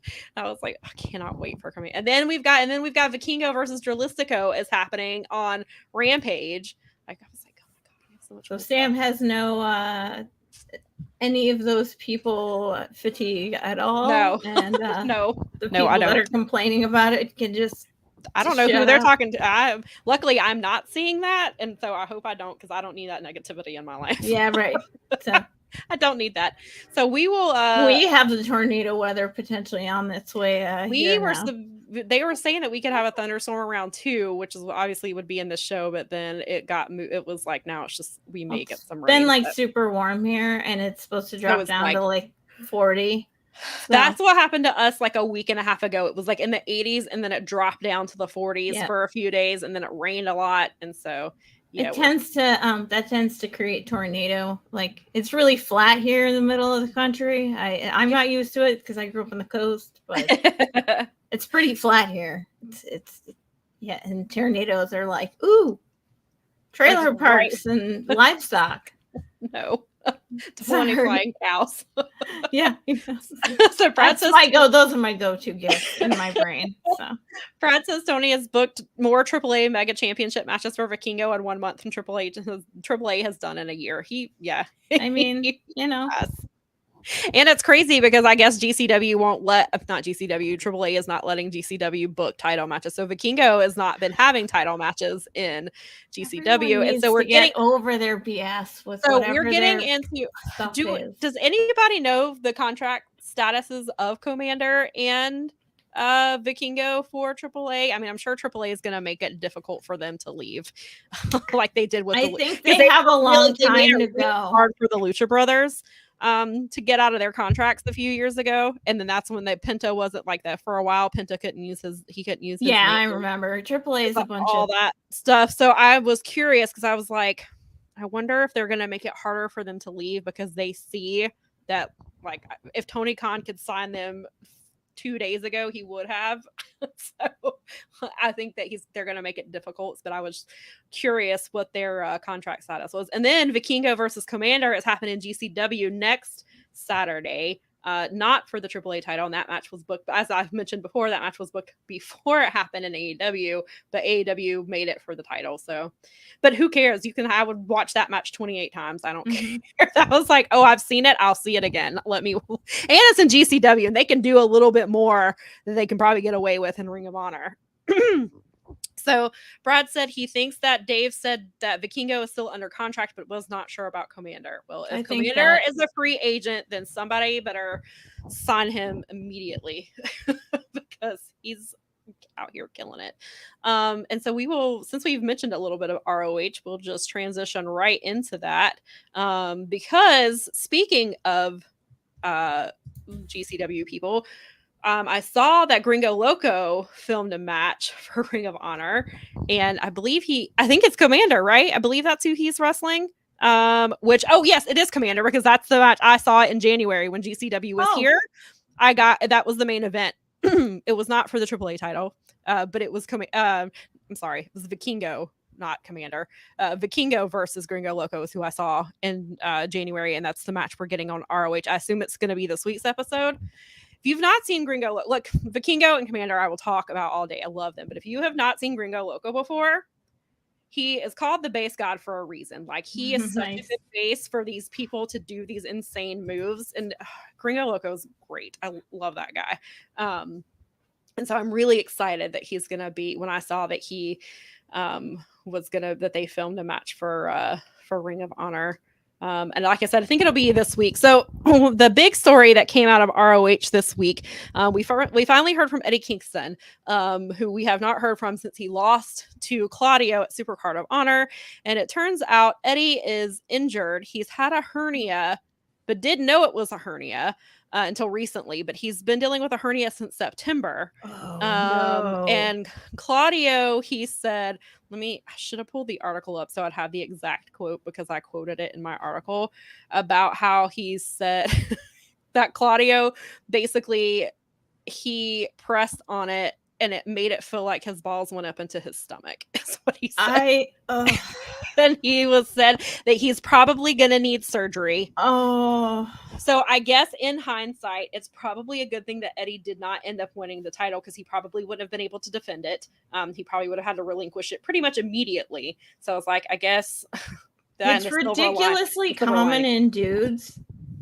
Like, yeah. Bob I'm telling his secrets, but I'm sure he's there cringing right now. Is that he had a hernia surgery. Yeah, I had a friend that had it a couple years ago. He's a tough dude. Like I've seen him have his like, fingernails cauterized and stuff and not just like flinch, but it's because of what it is, because it's a core muscle. Right. That it tears into. Mm-hmm. You can't like lift your body up. It's super, and it's frustrating because you actually have to do physical therapy beforehand. So that this is the same for like a back or a knee surgery. I was gonna say that's what Nikki's been doing. Nikki had to do it the last time. She had to go through some stuff before back surgery. It's because all the stuff around it have to compensate for the thing that they're doing, right? Which makes total sense when you think about it. Because if you did it and the stuff wasn't ready, it would be pointless to do the surgery because you just put someone under, which is bad. I mean, it's not good for you to go under. It's just not in general. It's it's to be avoided. Necessary if necessary, but it's and that's just that hearing that breaks my heart because I know that's not that he won't be back in form and that he won't have good, but that means like he'll probably have to do like 6 weeks of physical therapy and then he'll have to do the surgery. Yeah, and he's been battling that is for 6 to 7 months. And he's going to be at home and he already has like mental illness stuff, so he's going to be in his own head.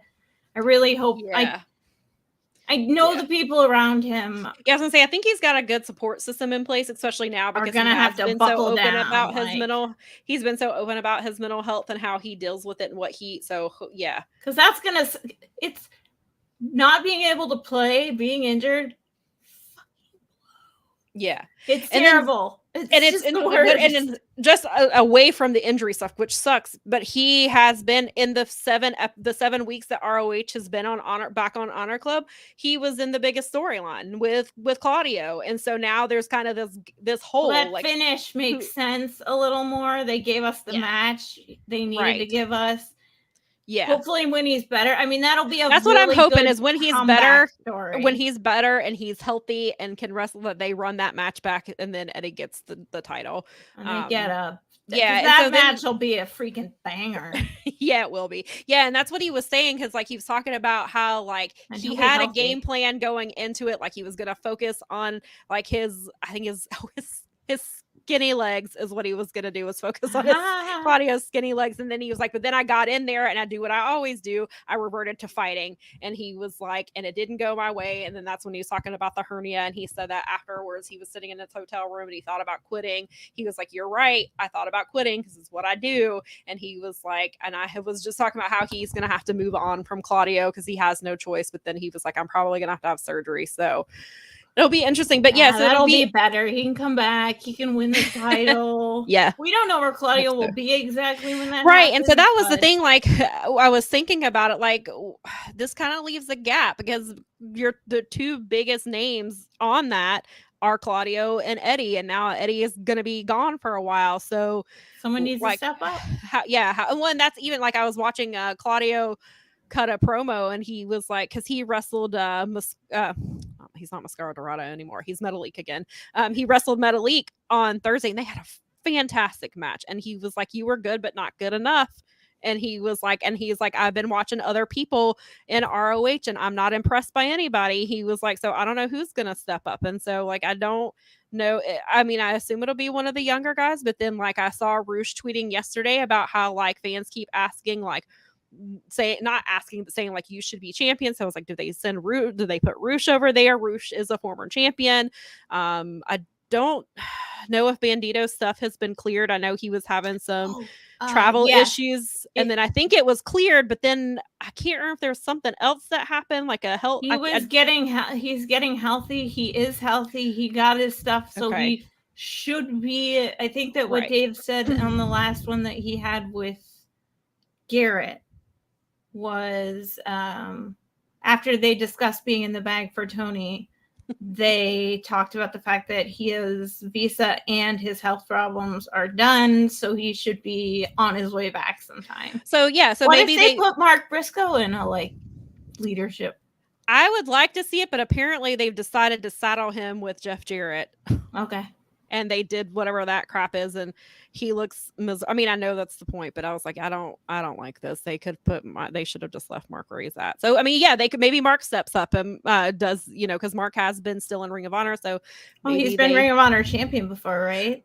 Yes, I believe so. I mean, I think that the TV title is the only one he had not had. If I may be wrong on that, which I'm sure Brad will tell us. But yeah, so it's interesting. So I was like, that leaves a big gap. Like, who is gonna be a threat? Because Claudio at least has been a fighting champion, and he's wrestling a bunch of different people. So it's really cool. But he doesn't have a clear threat right now, and so it'll be interesting. Like, do they bring in a Roosh or Bandito or somebody like that? And then speaking of injuries in ROH, I saw that Ray Phoenix apparently got injured in the match against QT and Will Hobbs. He got some sort of an injury. They don't know. Apparently, the rumor is that it's his hips. He was told to stay off of TV this week. I don't know that it's super severe, but they just won the titles at Supercard of Honor. I'm going to put this out there. This pisses me off like really bad because they finally put Will Hobbs in a position where and they dropped that bullshit with the freaking belt or the book, and they put the title on him, and he's doing all this awesome stuff. And then they use all of his freaking goodwill and heat to put Wardlow over. Finally. Yeah. Except, so stupid. I mean, kinda. I don't like this. This I did not like at all. This made me and I hate it because I'm a fan of both Wardlow and Hobbs. I love Wardlow, but they can't separate them for whatever reason, and they can't sustain momentum. Let Hobbs have a run and let Wardlow chase him, not right, and not let crushing his car and get Hobbs away from QTV, please. It's not doing him any favors. It's not. Why is QT Marshall on my TV when there's so many other people on that roster? I don't know. And then the QTV section itself is just stupid. I hate all of it. Brad said, "I love the." Oh, I'm sorry. Go ahead. No, you go ahead, and then I can put that back up. No, you go. Okay. All right. So Brad says, I love the story of Mark Briscoe having two sets of friends in AEW, and both are tag team champions, Lucha Brothers and FTR. Yeah, he definitely migrated towards the tag team champions. Yeah. And Brad did say that it is confirmed that Gringo Loco and Vikingo is happening on ROH. If you have Honor Club, please, I recommend highly watching that match. And if you don't and you want to read a recap, just go to Sam's page there. And yeah, I will be live tweeting it. And then I write, she does an article. Yeah, it does an article. You'll like this. You ready for some SEO spectacularness? I opened up my Google Chrome browser today, and there was an article about, it was a wrestling article. And I clicked on it, and it was one of your articles. What was it? I'm like, all right. Okay, algorithm. That's pretty funny. I'll do it. Great. I can't. It was you talking. You explained something. It might have been a CM Punk. Did you do a CM Punk article? Maybe. I did write about CM Punk like 2 weeks ago when we. No, it wasn't that. Then it was newer. I mean, I have trying to think about. I've written about him one other time. It was something of yours. It was something from recent. Nice. This week. It was this week, and it was at the top of my page, and I'm like, you know what? If you aggregate my pal up to the top, I don't mind. That's fine. I appreciate that. Thanks, algorithm. Thank you, algorithm. I think I mean, you're stealing my metadata, and you know that her name is in there, but hey, I get to read her thingy even more. So see, there we go. Your articles are really good though, because they're usually informative. Like you actually take the time to rate your article. I try to write it for people who like don't watch all the time. Like if I was sending it to my dad, like so he could get it, like what was happening. Like so I try to or because as we've talked about before, especially in like the Vince scenario, it's a bunch of it's information dump and information overload because they want you to forget things. And so I try to like bring things like to kind of just bring it back into focus, like so you can't and then of course you're watching so many things and you're like, wait, did this happen? Like we were talking about, wait, did not Hardy compound match already happen in AEW? That's right, it did. So like that's why I try to kind of give the little bit of background information too, just so I'm not just talking, because I don't want to assume that people know what I know, as in like they're watching, because I know there are people who don't watch Rampage every week or they don't watch, they're not subscribed to Honor Club right now. And so so I try to do it that way. I try not to say it as in I'm talking down to them, but just trying to inform them of of what's going on. You're being informative, and you're doing it in a way where you would be encouraging a person to become a wrestling fan. That's something I like about what JD and Mike do. That's why I like what you do, is that inside of what you're doing is this encouragement of, be a wrestling fan. Here's some facts about it. Right.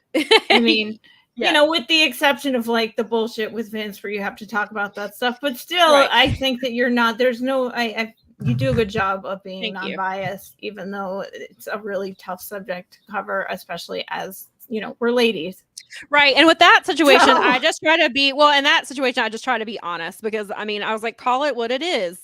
He's a rapist. He is a sexual predator. He uses his power and his money to influence. I'm going to call it what it is, because there's no, I was like, what is explain, I think if you explain why, this is the thing that is, it's we don't assume everyone else is a girl. Explain from a girl's perspective why that's a problem. Right. Exactly. That's it. And even was it so that a boy can understand? Just boil it down. The Hollywood Reporter had an article that I quote tweeted the other day, and it was talking about how Endeavor had to convince, or it was Vince and Dana White had to convince Endeavor to I guess deal with their checkered past. And I'm like, well, they already convinced them because they bought WWE. The merger is happening. But I was like, obviously the Hollywood Reporter is not a wrestling fan. So they have to report it. They have to word it a certain way. But I'm like, but they did, because Ari said I was going to body slam Vince if he tried to leave, which I don't buy. I think Vince was like, I will not sell you my company if you don't let me be involved. But and so he already hired Dana White, so we know that he doesn't care. Right, they don't care. And so, but that's the point, because I was like, cancel culture does not exist. Stop co-opting things from the internet and turning them into propaganda. Yeah. It's like cancel culture doesn't exist. These two men are not being held accountable. Stop saying woke. Stop saying cancel culture. Please. You're trying to co-opt those terms into something that they you don't know what you're talking about when you do that. You're literally owning yourself. I watch people self-own themselves all day long. It's amazing. It is. It is amazing. And they don't even know it. Yeah. So anyway, but so the point is I try to just make it, and I was just saying, so they've covered it too. And so it's interesting to see how people outside of wrestling media cover him, because there are some people in wrestling media who do not care. They see him as the Mr. McMahon character and they always will, and they will cover him as such. And then that's why it drives me crazy when people, and we talked about this last week, it drives me insane when people will use those pictures of Vince and what he looks like now to make a joke. And I'm like, treat him like the predator he is. You stop treating him like he's a funny meme because you've watched him for 20 years. Treat him like he's a predator. I can't. It drives me insane when people do it like that. And Brad said, if you can't define what woke actually means, you shouldn't be using it. And the actual term, not what you think it means, because a lot of people think it means something else that it does not mean. What happens is people in media, they co-opt a word and they try and change it into something else so that they can use it as a propaganda talking point for a specific narrative. 100%.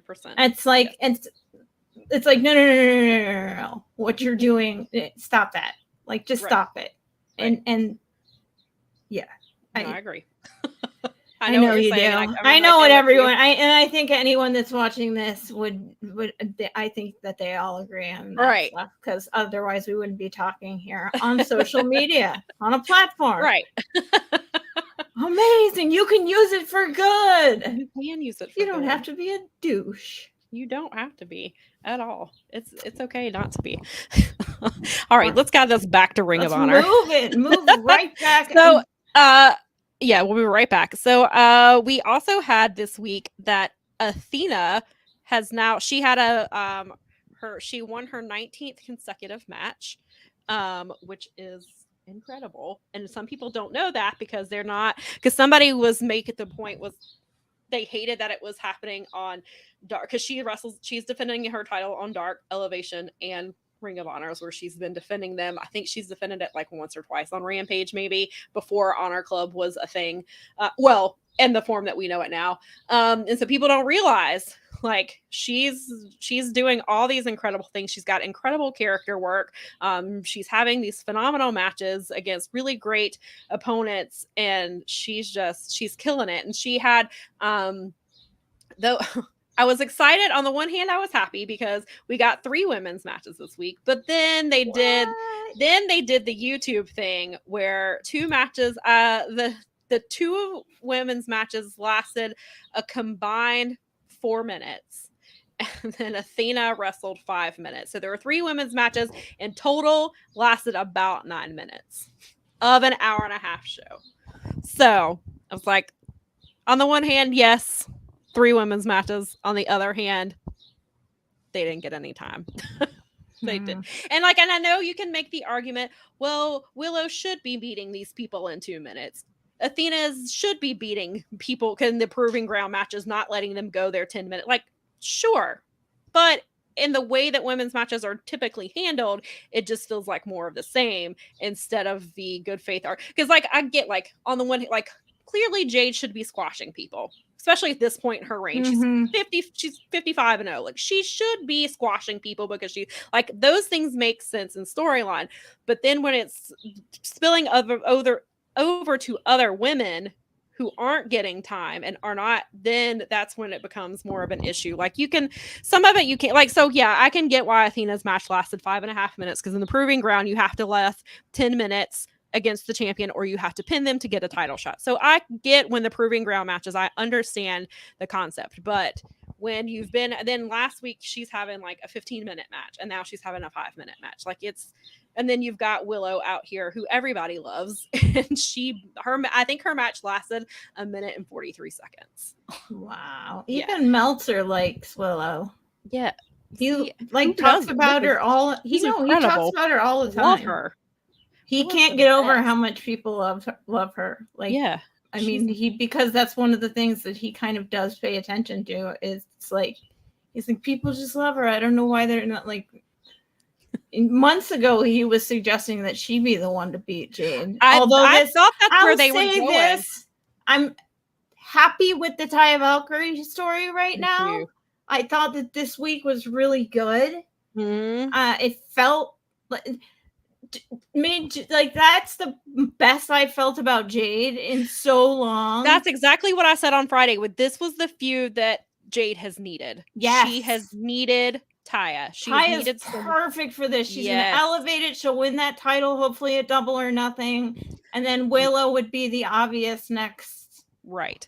And I was thinking about, Jade could go to the main roster, as it were, but maybe make a run at, or maybe they could pull her, because I was like, I know on the one hand you don't want to pull somebody like Jade off of TV because she's Jade.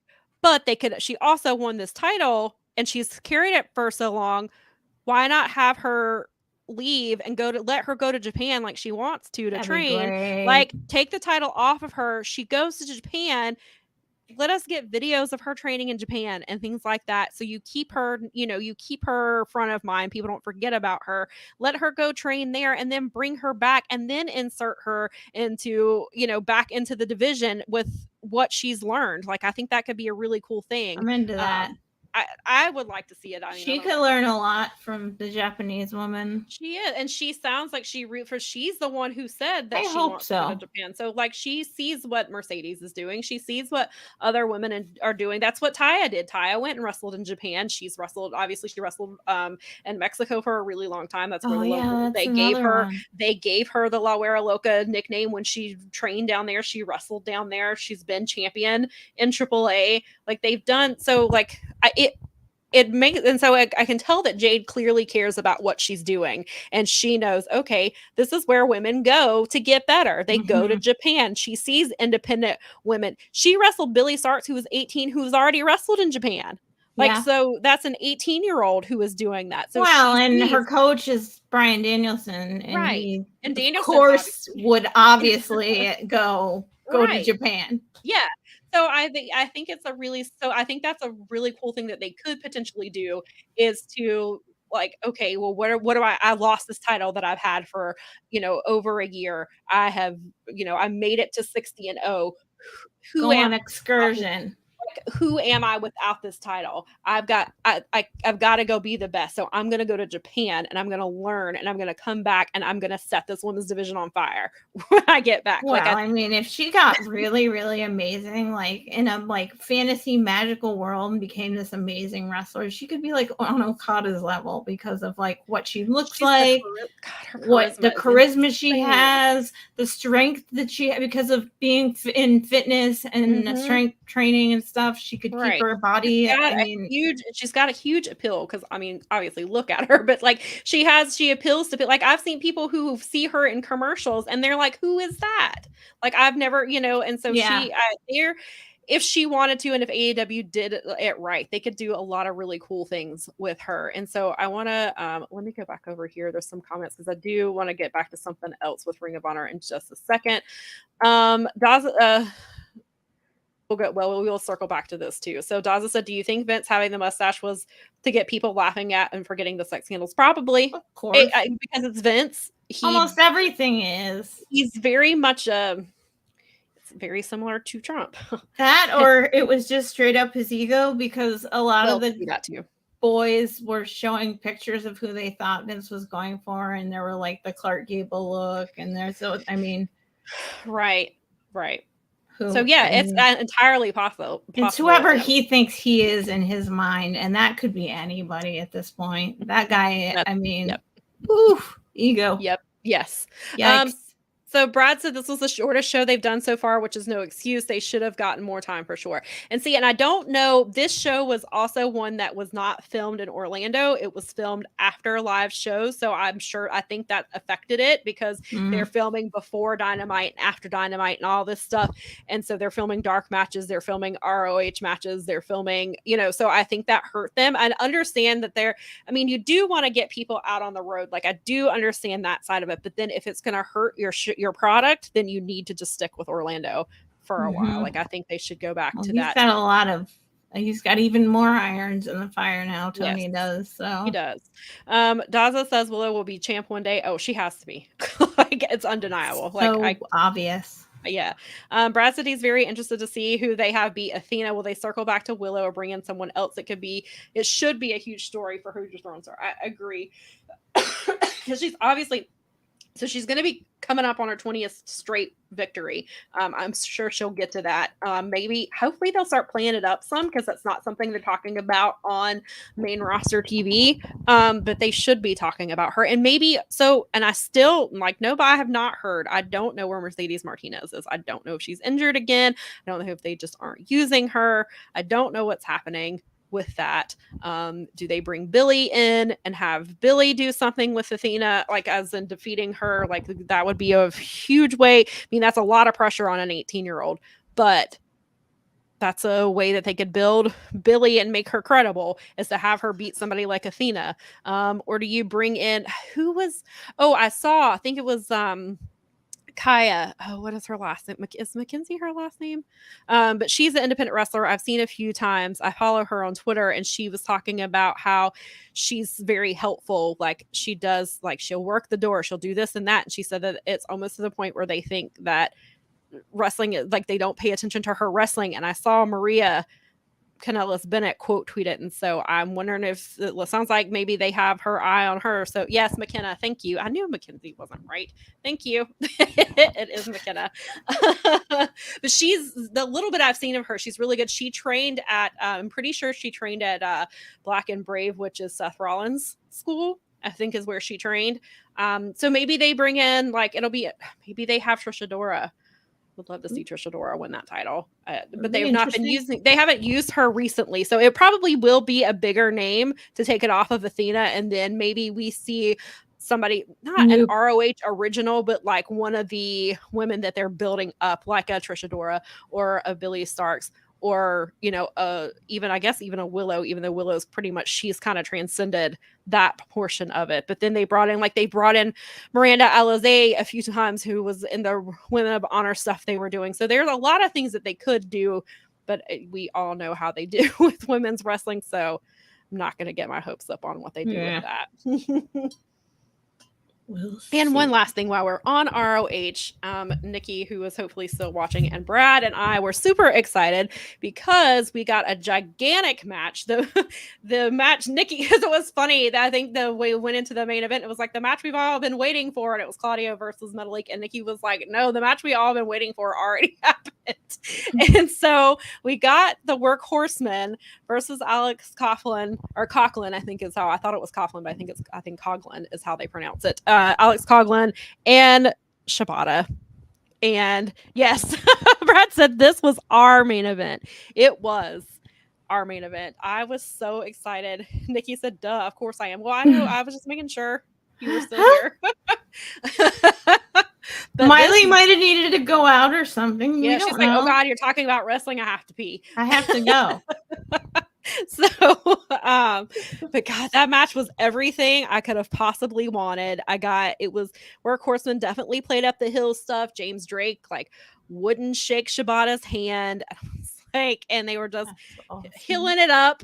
And then they went like, Anthony went like straight for Shibata, and he got his kicks in, and then he's just was everything I could have possibly wanted. I mean, of course I would have wanted Workhorseman to win, but I knew that was not happening. They're not gonna, Shibata's not gonna lose probably ever until he loses the title, but which is completely understandable. But oh God, I loved that match so much. It was definitely like it wasn't a match of the year as in terms of like a typical match of the year, but for me personally, like it's on my match of the year list just because for personal reasons.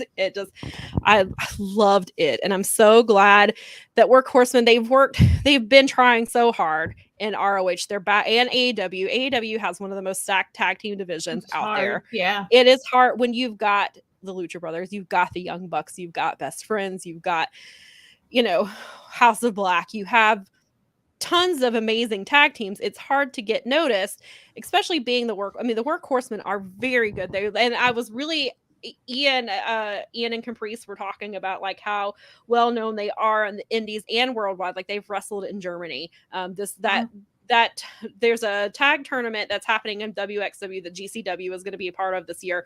Workhorsemen has been in that tournament before. Wow. So it's just really cool to see. And obviously, I've known those guys for like probably 8 or 9 years. I've seen the work that they've put in, and it's really nice to see. And that was a dream match for them. Like Anthony has wanted because Anthony has he a few years ago, if I remember correctly, he applied to get into the dojo, and I don't believe that he was chosen. So to be able to be like, I didn't get into your dojo, but to be able to, I'm going to wrestle you. Yeah. And I'm going to wrestle you, and I'm going to wrestle your one of your star students on Ring of Honor. Like, I'm going to show you like why I should have made it. So it was just, I loved everything about it. And I'm hoping that means that Workhorseman gets used more, especially because they don't really have, they do have a tag team division, but it's still being established because there are only 7 episodes in. And so I hope that Workhorsemen get to be a bigger part of that. Right. If they're not going to be on, I'd love to see them on TV more. Like we've seen them we got to see them against Blackpool Combat Club before. We've got to see but they were obviously used in kind of like squash type things. And so I want them to be, I hope, in Ring of Honor, because it's not as saturated with tag teams right now, that they get to be a tag team that shows people like what they can do.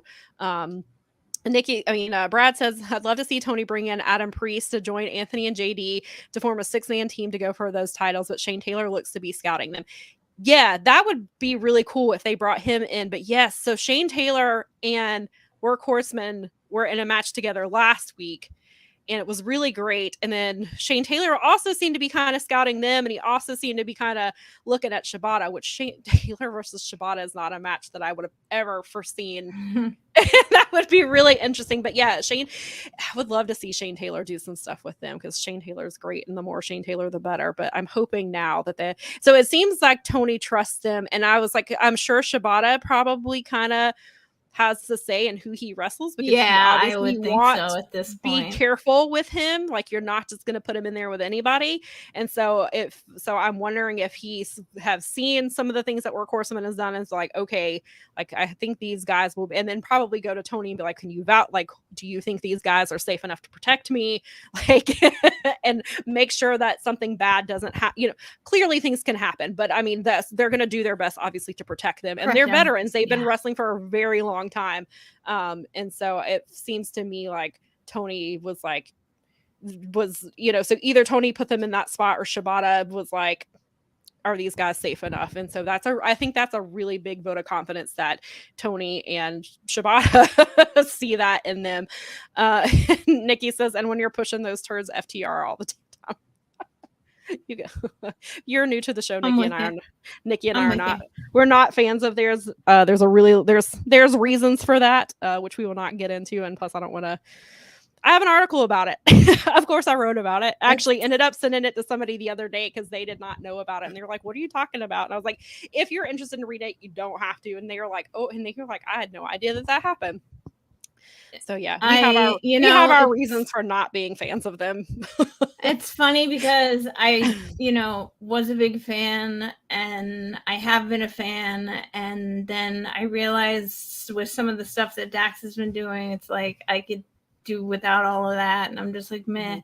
And then if Aussie Open versus FTR happened, I'm like, well, I'm going to be rooting for Aussie Open, and Sam and Nikki are going to be rooting for him too. Yes. We might be the only three, but we'll do it. Well, I said it's going to be pretty damn funny when I'm the only one in the arena like, yeah. Right. Yeah. But yes, so I wanted to, with Ring of Honor, just get to those things. And then I know we're going a little long, but do want to touch on Impact really quick, because they do have a pay-per-view tonight. Sure. They have Rebellion, and they have 2 vacant titles. And not only are they 2 vacant titles, they're the company's biggest titles. They are the Impact World Heavyweight Championship and the Knockouts Championship. So obviously we talked about it a few weeks ago. Josh Alexander had to have tricep surgery, and so he had to vacate his title. And so Steve Maclin versus Josh Alexander was supposed to happen tonight, because Steve was like, I want to beat you in your hometown. Because Josh Alexander wanted to wrestle him like right then and there. And he's like, well, if you've been scouting me for a year, let's go. And he's like, no, I have to beat you in your hometown. That's not happening now. So now it's going to be Steve Maclin versus Kushida. And the winner of that match tonight will be the new champion. It's very interesting, just because they kind of have the issue that ROH had a few years ago, where ROH focused everything on the Bullet Club and didn't really build up anything beyond that. So when all their eggs in the Josh Alexander basket. Yep. And when he didn't, and when he got hurt, which is always the risk when you do that, it fell apart. Yep. And so now they're stuck with and JD and Mike made some really great points about how, of course, so sure, there's Jonathan Gresham, who could be, but they've not really used him in any type of, he's been doing incredible matches with Speedball Bailey. You do have Speedball, but Mike Bailey, he's not really in a position to be the face of your company. He's not a guy who cuts promos and things like that, which you don't necessarily have to have. No, but it helps. Right. And so then you've got that. There's Frankie Kazarian. He's not really been put in any type of position to be these things. And to me, I don't think Steve Maclin is ready. I would love it to be Kushida, but Kushida is not. He's always been a junior heavyweight. He's not been pushed. I mean, he did wrestle Josh Alexander for the title, but he's not. But would Impact fans really get excited about that? See, I don't know. I don't know. Maybe they would more of the Steve Maclin. And the thing with me with Steve Maclin is, I don't know the Impact audience very well, but I don't know how they would accept Kushida. Kushida's more of they've used Kushida more where he's been with Motor City, and they've been doing stuff, and he's been. So he's not really that he's not really been booked as that guy again, because they were putting everything in their Josh Alexander basket. And, Steve Macklin probably was going to be the champion, whether it's that or not. And Nikki is saying Nikki said that he's dull, and that is my issue with him. I don't know what it is about him. I just don't. It's just not there. For me, it's not. For other people, maybe it is. And I've seen a lot of people make the comment that Brad has, is that Macklin and Deanna should be the Impact Power couple, which sounds like it's probably going to be likely. So with Mickie James on Thursday, she relinquished her title. It was really interesting because she did it was pre-taped. It was in an empty arena because she said she couldn't face the fans because she would be too upset. So she's in an empty arena. It's just a spotlight on her in the ring, and she's talking about how like she's enjoyed her last rodeo and she couldn't have done it without the fans. And she was like, when I'm in the ring, I feel like I'm 20, but as soon as I walk to the back, I feel my age. I'm not the same age as these girls. These girls treat me a little bit differently, and that's okay. And she's just like, she didn't retire, but it almost seemed like she was leaving, because she left her ring and she left her belt and she left her hat in the ring. And it almost felt like she was quitting Impact. This is kind of how it came off. And Mike made the comment that he doesn't think she has an injury. He thinks she's telling people that, and that she's really leaving and is going for the Monet money. I don't know how true that is. I do see Fightful is still reporting it as a legitimate injury. Maybe it is, maybe it's not, but that was really weird how they handled it. Like she just, it felt like she was leaving Impact for good. Like it didn't feel like I didn't feel like I'm coming back for whoever wins this title. When I'm healed up, I'm coming for you. Like there was none of that. It was like peace out. Yeah. It felt, and so now, because at first because I wasn't watching on Thursday, but I kept seeing the picture of her hat and her belt in the ring, and people were like, no, she didn't retire, she didn't leave her boots, but it felt like, and then so after watching all of that and then hearing what Mike said, it makes more sense. Of course I have no idea whether that's true or right, not, of course. She didn't say like, I'm coming for whoever wins this title. When I'm healed up, I'm coming for you. Like it was none of that. It was just like, I'm too old.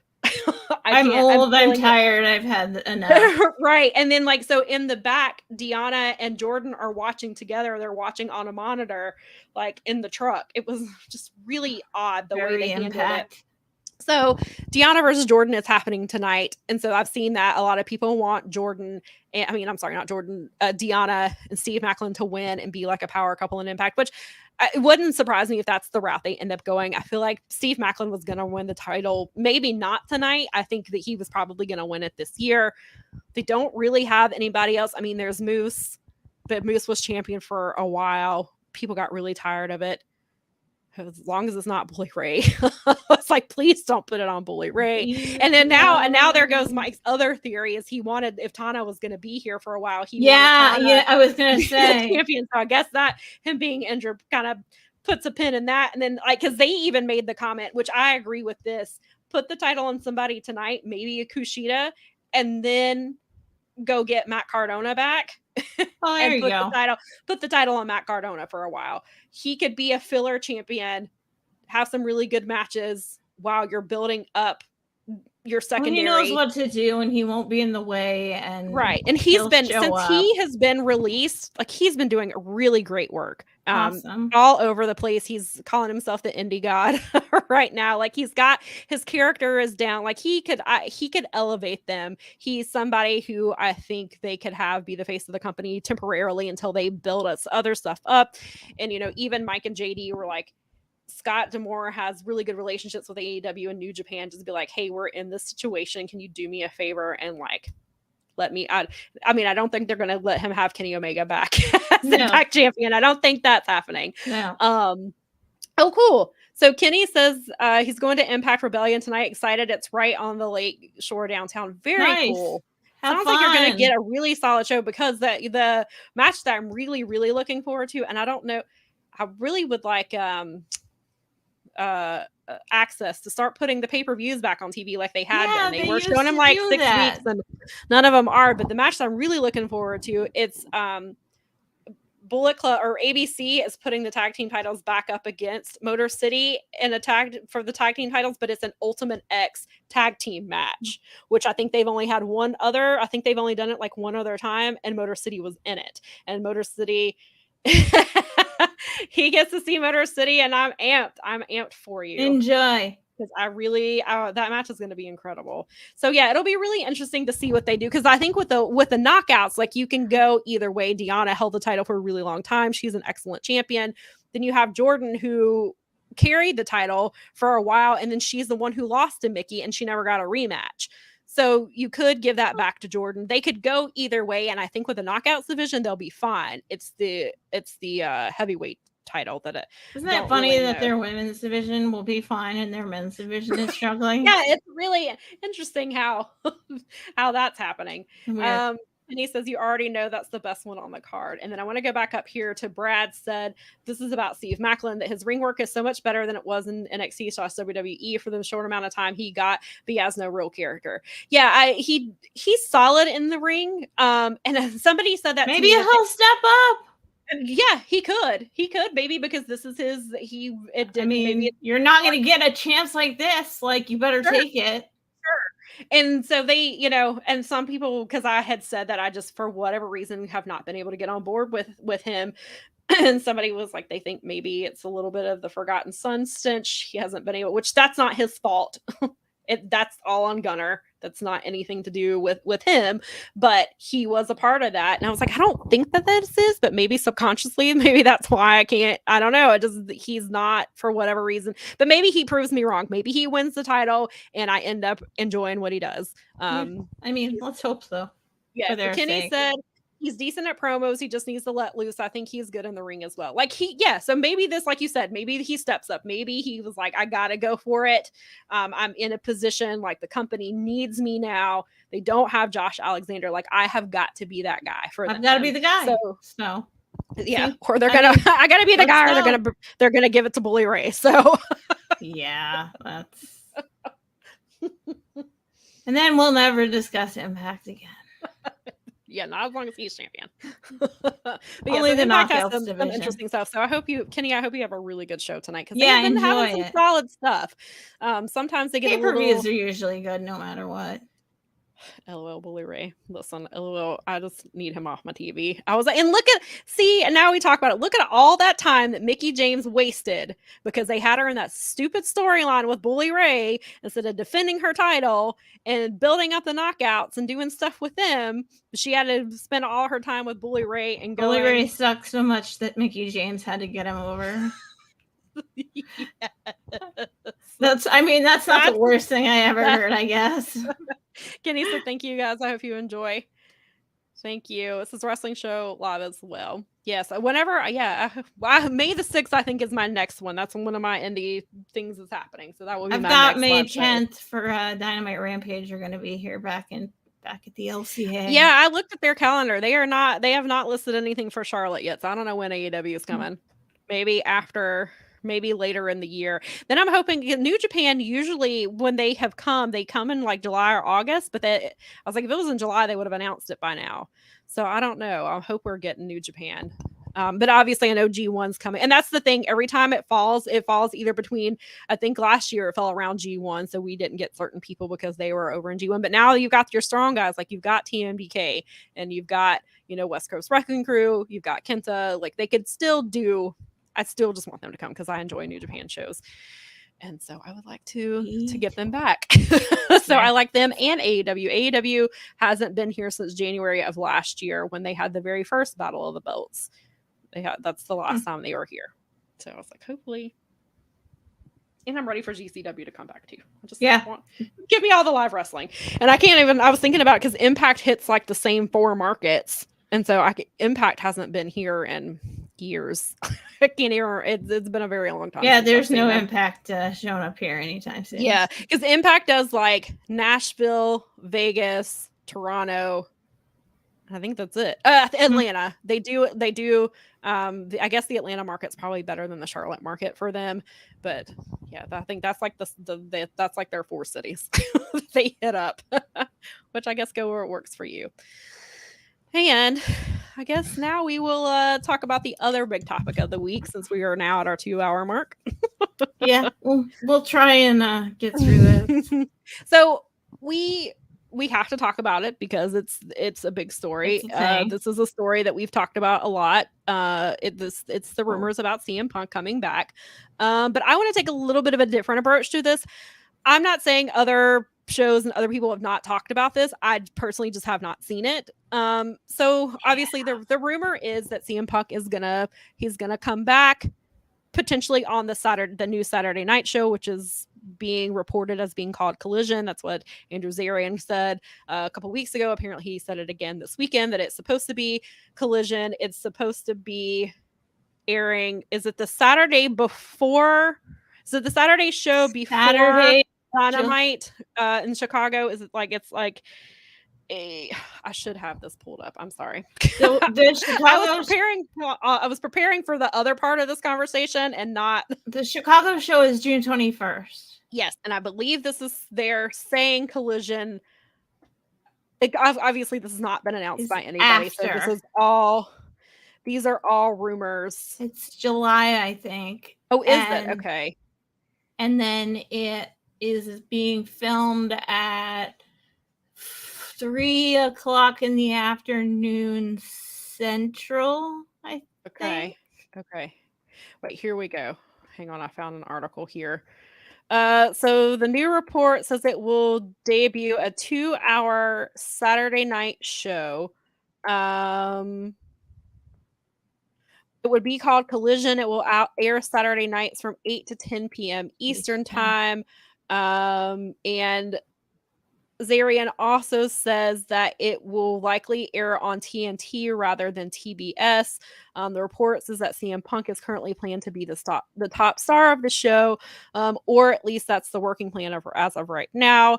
There's supposedly a meeting scheduled between CM Punk, Tony Khan, Chris Jericho, FTR, some other people to kind of clear the air. We don't know if some of those people are anybody from the Elite. Of course, these are all just rumors, and of course, anything can happen, especially with CM Punk. He can. So this could all change. This all could be completely incorrect within a few weeks, just depending on how things are moving. But I do. So the point I want to hit about this is because obviously we've had the same. The conversation is, so should CM Punk come back? Should all of that? And Mel and I have different opinions of CM Punk. We both can agree that what happened was completely inappropriate. It was wrong. Should not have happened. It could have clearly been handled much more professionally. Earlier and it could have been more professionally. Right. It could have never gotten to it should have never got to the point that it did, but it did happen. So that has never been a point of contention between us. And I go back and forth on whether he should come back or not. There's pros and cons for both, but luckily it's not my decision. Right. So it doesn't matter what I think in the long run. Right. If he comes back, I will enjoy seeing him, and just hopefully not in the back of my mind being like, is this going to be a ticking time bomb? It obviously could be.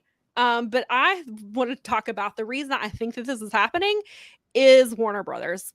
I think this is a Warner Brothers decision. I think Warner Brothers is like, I will give you the money for a new show, but CM Punk has to be your star. If we want ratings, because Rampage does not have good ratings. The best night Rampage ever had, CM Punk's return to wrestling. That's the best night Rampage has ever had. They used to make Rampage unmissable. It used to be part, and it feels like a B show. They used to, it's not the B show. It used to not feel like the B show, right. And now it's like they don't care at all. Right. And then they put Jon Moxley over there for a little bit and got things, they threw a couple people over there to try and ramp up but I mean, it was so like half-assed. Mm-hmm. Like, I still enjoy watching Rampage, but like, as I've talked about here before, on Rampage, we don't do straight recaps anymore because Fanside want us to get away with that. So basically I have to pick the one big thing that was like the big story to move forward. And there have been times like it's been a solid show, and then I go to my editor and I was like, I don't know what I'm going to write about for 300 words. Like, I don't like, there's not that one big thing. Like, obviously if you watch Dynamite, it was like, which story would I pick? Like with this, sometimes I'm just like, it was a solid show. Like, they had good matches. They move story, and a lot of Rampage has become they move storylines forward, which is what you should be doing. Sure. But it's like you said, it's not a must see anymore. And I have like my friends watch it on Saturdays now, like when they have time, like when they're just hanging out and they've got like an hour to kill before they go do something else, they'll watch it. Like it's not, and sometimes I don't know that I would necessarily, if I wasn't covering it, I don't know that I would necessarily, I mean, maybe because it's become such of a habit to watch it. I tried, like we watched again Friday, like we've been pretty good the last few Fridays. The WWE is out of my life again, so I have a little more like, sure, I feel more like inclined to keep up with what I like the best. And again, I do believe that I knew I had a feeling and some other things were going on in the background where I knew that when they made the Aussie Open reference on Dynamite, they were in the building and that there was a match probably coming. So I was actually looking forward. I knew that match was coming and was looking forward to it. So that made it must see for me on this past Friday. So if they were doing more of that kind of thing, I mean, and I think Rampage this week because of basketball. I think so. Rampage started a little bit. It's gonna get moved around. So I think Rampage will be on Saturday for the next episode because of basketball. And so, but Dralistico versus Vikingo is happening for the AAA title. And this on last that Rampage. one. So for me, that will be a match. That will be like, oh hell yeah, that's a Rampage match I want to see. I want to see Vikingo versus Dralistico. But go ahead. It was weird because they were like it starts after basketball, but I thought they meant the basketball later. But it actually was earlier, so we ended up having to like scroll back and do a bunch of stuff because it was like, oh, it's like almost over. It started at like 9:40 or something like that. Well, and I had heard them say, because I did hear them say 9:30 or whenever the game ends, and so obviously because I have to pay attention to that stuff. But then also I was talking to one of my editors, and he is a Bulls fan, so he was like, I'll be watching anyway, and so he was like, I'll tell you when it's. He's like, I can tell you when it's over, so that you can be watching, and so that's what we have to do is because of that. Because it typically is later. It's usually after the other game. So yes, I would have. If I hadn't heard them, I just happened to hear them say 9:30, I probably would have missed it too. I missed that. So Kenny says, personally, I think that they've had the Saturday show waiting in the wings for a while. I remember I mentioned it over a year ago and nothing after that. Yes, Kenny, you were correct. I do remember that the show's been playing for a while as well. Again, why they Andrew Zarian mentioned it like last year sometime. Yeah, and again, this could have been an ROH thing. ROH could have been on TV, but then I guess on the one positive is Tony gets to have no commercials of Honor Club. He can book it completely differently. He doesn't have Warner Brothers telling him what to do and who, they don't have any say in it. So I guess that has been the one really positive thing about Honor Club is Tony can basically just fantasy book what he wants. And so I guess that's really cool. Really real. So Daza said Punk will come back. We'll get some great matches and stories for a time, and eventually there will be a blow up or issues backstage, and I will enjoy it all. Which I think, Daza, you are probably Get your popcorn ready. A lot of, because I heard, Mike and JD made this point as well. Most people aren't as invested into wrestling as we are, where we see the personal stuff. They just want to be entertained. They don't care that that certain people don't get along. They just want to be entertained, and CM Punk will entertain some of these people. And I feel like that's where Warner Brothers is too. And obviously controversy creates cash. Obviously. So clearly, I mean, this happens in every sport. Like people act like AEW having issues in the locker room is like this big scandal when it's not. This happens. Dude, watch a professional sport. Just pick one at random. Every single sport, like maybe not even the good ones. The Seahawks had a crisis after they lost that second Super Bowl the way they did. For like 3 years afterwards, it was nothing but drama. Like half of the sports talk was drama. It's like, I want to just watch the game, damn it. Right, exactly. And then that happens, I mean, like, especially in like New York and Chicago sports, when they're bigger market cities, like the big markets, like the media is awful with the way they treat athletes. Because they have two. It's like when you're in a city that size, You have two medias. Right, instead exactly. Of just, like if you're in Right. Seattle, it's not so bad because it's not as big of a market. So you have some Seattle media. Right. But the New York media or the Chicago right, because they've got the two teams, and then or California's California's big enough where they've got their their baseball and their basketball, like they're spread out wide enough in California because the state is so big. But they've got 4 teams, like they've got most LA of them has have like 4 baseball teams and multiple. So this stuff happens in sports all the time, and so people treat, and I understand, like, and this is drama anyway. It's sports. TNT presented as drama. You just took theater kids and put them together with sports kids.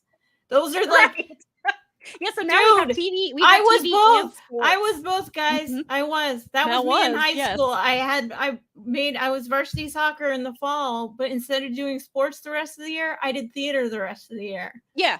So I got to see both sides of those things, and now I think wrestling appeals to me because it literally mixes two things I like a lot. Well, yeah, that's a very good point. That's a very good point. But dude, sports politics and theater politics drama. Why do you? It's called drama for a reason. It's not just because of what they present on stage. Yeah. Okay. Right. The backstage is more full of drama than the stage on the. Mm-hmm. Oh man, I was a stage manager. You're like a counselor and a mom, and I mean, it's crazy. Mm-hmm. But you have to be professional, and this is where Punk, I think, falls short in the discussion, and that's where people get so this is a conversation this is a conversation that I actually had with some friends this week, and I wasn't sure if I was going to bring it on here or not because I don't know how it's not anything controversial. Well, we have no idea for real. It's interesting how Eddie Kingston and CM Punk are both very similar in the fact that they ruffle a lot of feathers. They don't like a lot of people don't like them, but they're perceived completely differently. And my friend was saying, I think part of it is because Eddie owns his shit, like Eddie, but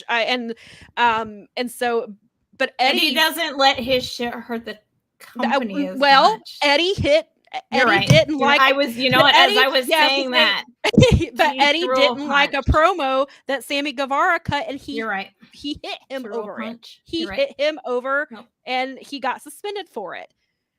And then people, obviously, a lot of people were like, Sammy deserved it because they don't like Sammy, even though they didn't know the story. Yeah, but that doesn't. You can't walk into work and punch a coworker. That's right. Not how that works. Which is what, and then Andrade did the same thing. Andrade did it to get out of his fired, contract, though, which didn't work. But he still hit a coworker. And if my husband walked into work on Monday and got into it and punched his GM, that would be the end of my husband's career in the right.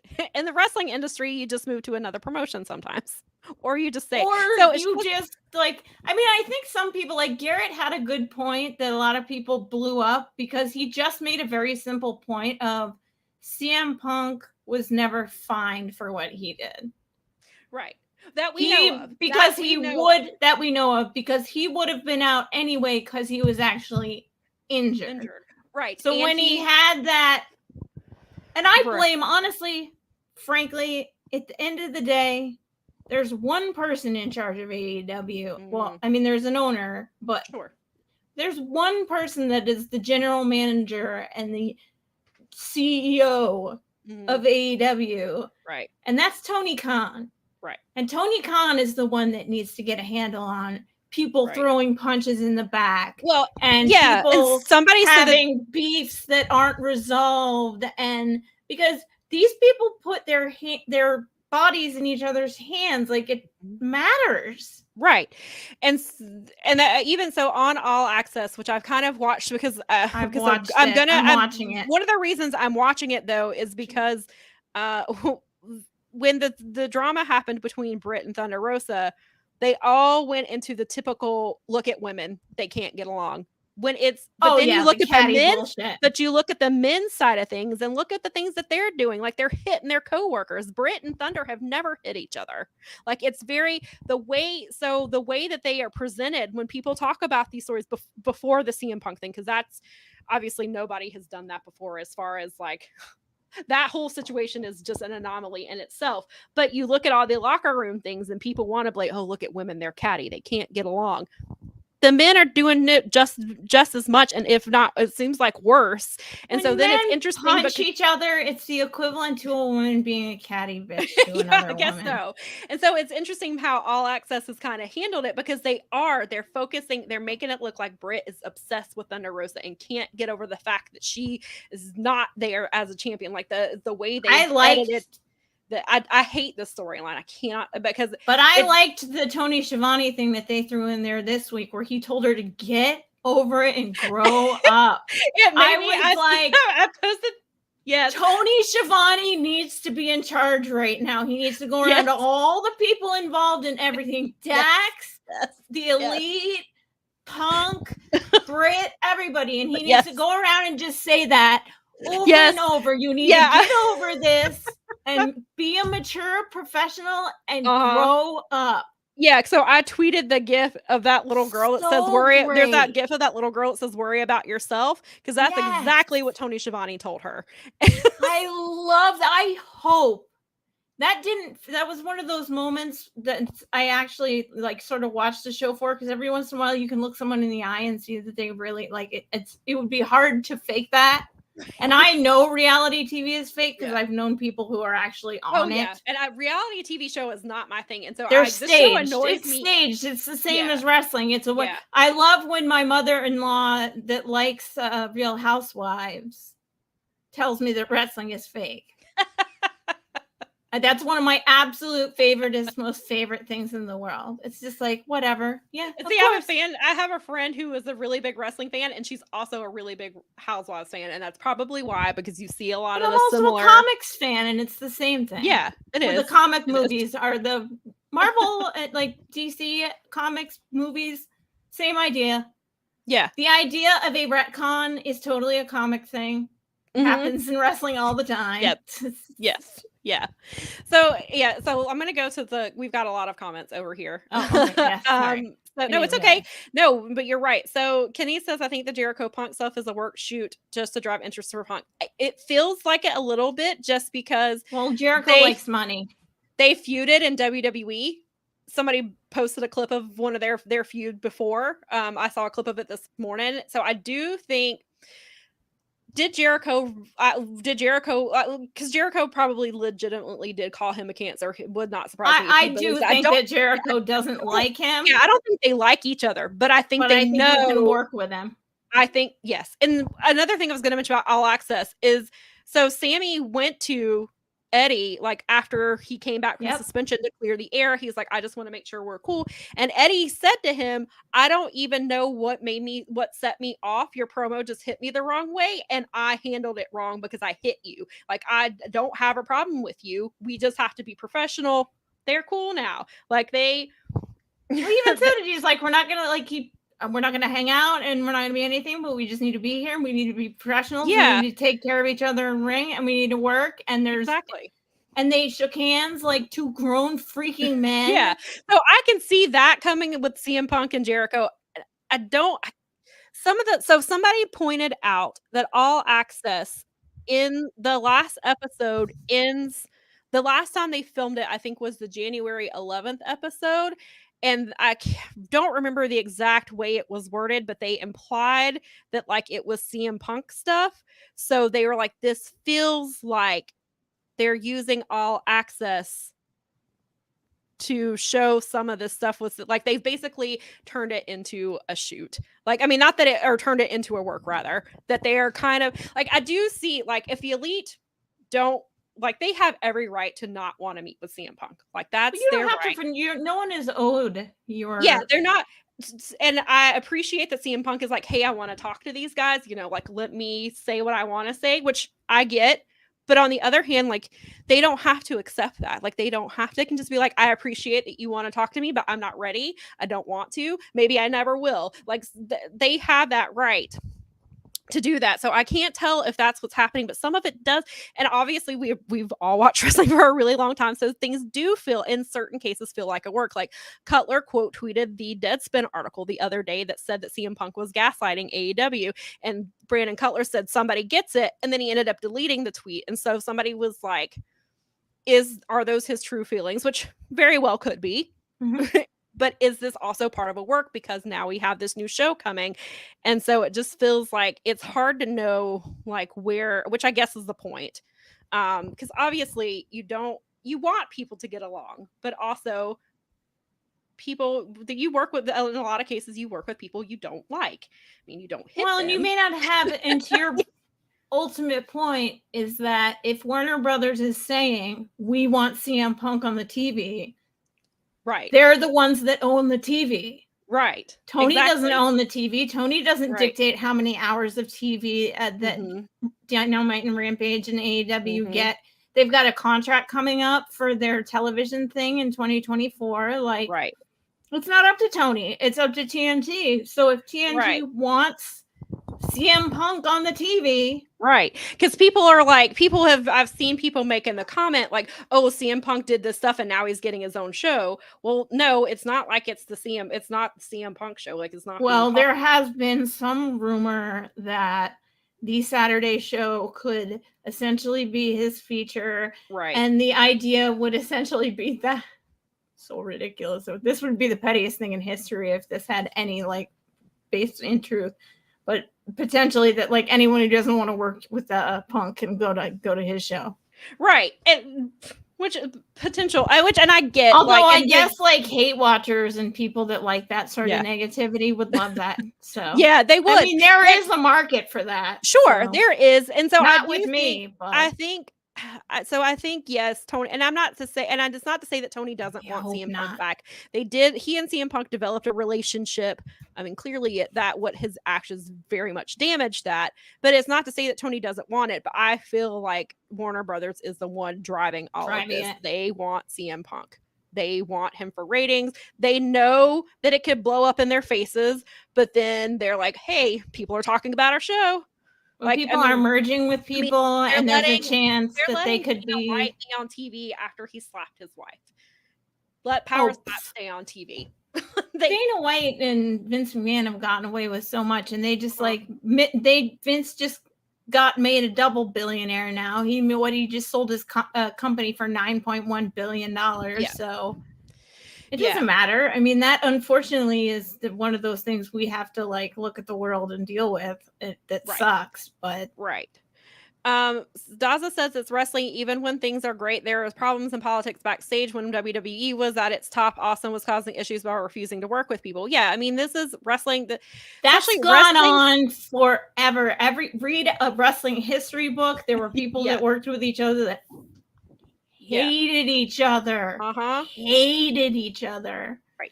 And it's like someone had suggested it was like, what if Punk decides to shoot on like someone like Mox? I'm like, well, then he deserves what he gets. And Mox is gonna shoot on him back. Mox is gonna. So look, I don't see.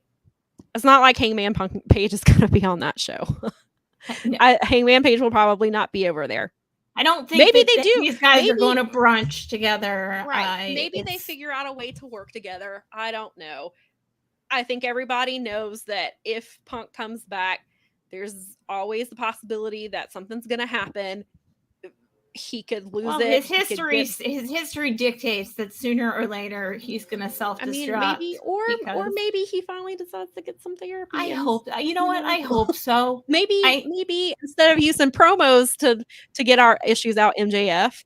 I liked that he made that point. I like that in the ring. Just I do like that they, especially the men, are saying things like Darby Allin said, I went to therapy, you should check it out, it would help you a lot, and I kind of love that because it was organic enough in the way that he was talking, and it was also it kind of was a shot at what's been going on, is that this is You go to can, therapy and we can work guys, with most, if you have insurance, if you're lucky enough, it's covered for $0 if you do telehealth. And there's no shame in it. And that's been one of the things, like, even as much as I don't like FTR, like, I really appreciate Cash's openness about mental More health and going to get cashless help. Dax is where I'm Or at. Dax, I'm sorry. Yes. That they've been taught, but they've been open about that stuff, about mental health and going to therapy. Like, and that's one of the things, like, that I've really appreciated from both of them, especially if they're using that platform. And then you see Darby, and somebody who, looks like Darby might see that and be like, or, is the same type of mindset as Darby, and be like, hey, Darby goes to therapy. Maybe that's something I can look into, or something like that. So I really appreciate. Well, suicide is one of the top killers of teenagers and of men. Yeah, well, it's like the second biggest killer of men, or something like that. It may be first now. I mean, it's been really so. Having something like that, I mean, I genuinely appreciate the way that is organic. Like the Moxley story. I mean, maybe Jeff Hardy will become that. He could, yeah, absolutely. If he feels like that, yeah, he certainly could. The problem with someone like Punk is that, unfortunately, sometimes their ego eats them alive. Yeah. And then we saw it on full display.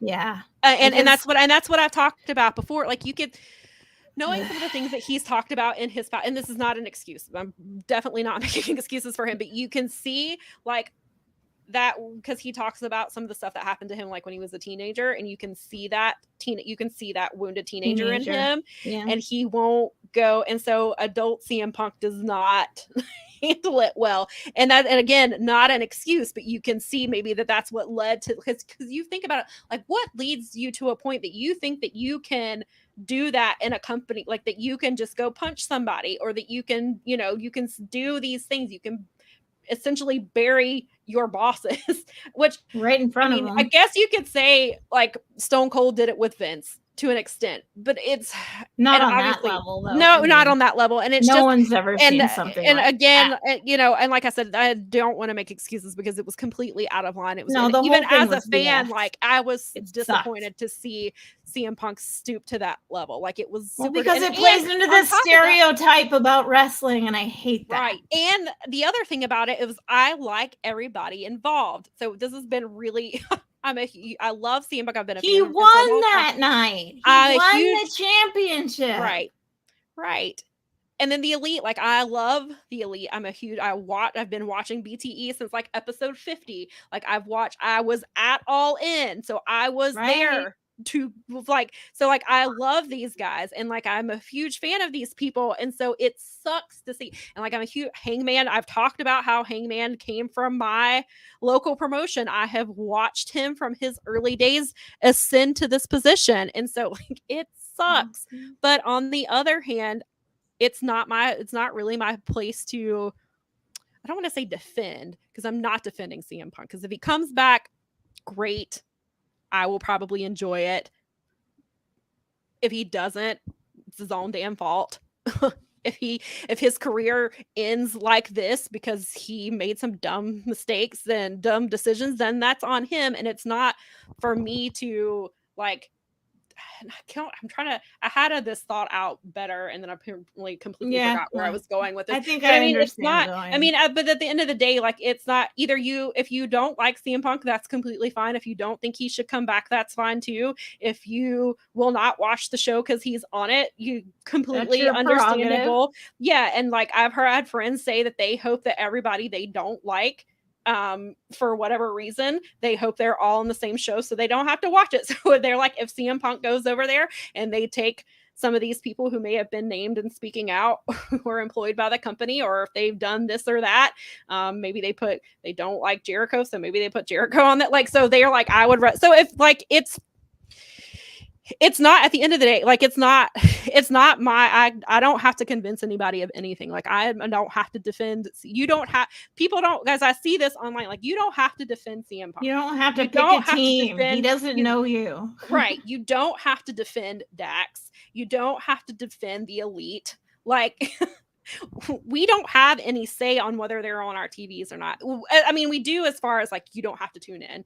You don't have to give the ratings. You don't have to buy the merch. You don't have to tweet about it. Like that stuff, yes, you have a control over. But at the end of the day, Warner Brothers is doing this. Warner Brothers want CM Punk back. They want him on this show. They want the ratings. They want people are going to talk about it. People are talking about it. This show doesn't even technically exist yet, and we're talking about it. So they're getting what they want from it. So that's true. That's a great point.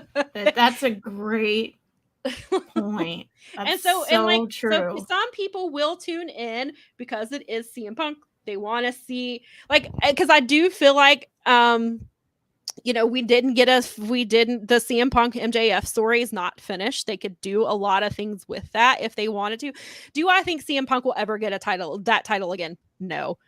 Potentially a trios title with FTR, so that FTR will be quiet. Maybe they will. Well, that's what they're trying. The narrative they're trying to sell is them versus right. And I don't. That's like, fine. I don't like the people saying, "Oh, they're they're being a mouthpiece." They're friends. Like CM Punk is, even though he's done some shitty things, he's allowed to have friends who defend him. Like. Just like anyone else. Yeah, Danhausen's allowed to talk about how he's friends with CM Punk and how CM Punk did something really nice for him after his cousin died, who he was talking about. He bought him this really this vintage comic book that he'd been wanting for a long time. And so CM Punk bought it for him because they're friends, and people are like, oh, look at Danhausen trying to get people to like CM Punk. And I was like, I don't think that's what's happening. Like, that's his friend. And then people they're like, oh, well, Brody King is saying, why can't his friends defend him? The Elite's friends defend him or defend them. It's like, why? Because people want to take sides. This is I'm the same tribal. And so I really hate that people are like, oh, well, he's using Dax to get back on TV. I don't think that he is. I mean, and maybe he is, but Dax is just. I think Dax is just being Dax. Yeah, that's what I was gonna say. I feel like Dax is just doing what he would do, and that's even what Cash said. Cash was like, Dax will defend his friends if he thinks that they've been wrong. That's just who he is, and that's just how he's gonna be. And so I hate that people are like, oh, they're just doing this because they want CM Punk on TV. Like, no, that's their friend, and they feel like their friend is not getting. That it's all the Elite versus CM Punk, or it's AEW fans versus CM Punk. If back in the day, if I don't know, Memphis or something like that, Smoky Mountain, if they had Twitter and YouTube and all these things that Buddy Rose wouldn't have been going on there and being like, I hate this dude, he's the worst. Mm-hmm. I mean, we do need to consider. You don't think Jim Cornette wouldn't use if Twitter didn't exist back then? Existed back then? You don't think Jim Cornette wouldn't be doing what he does now? Oh man, yeah. I mean, if even Vince back in the day, back when the territories were breaking up, can you imagine?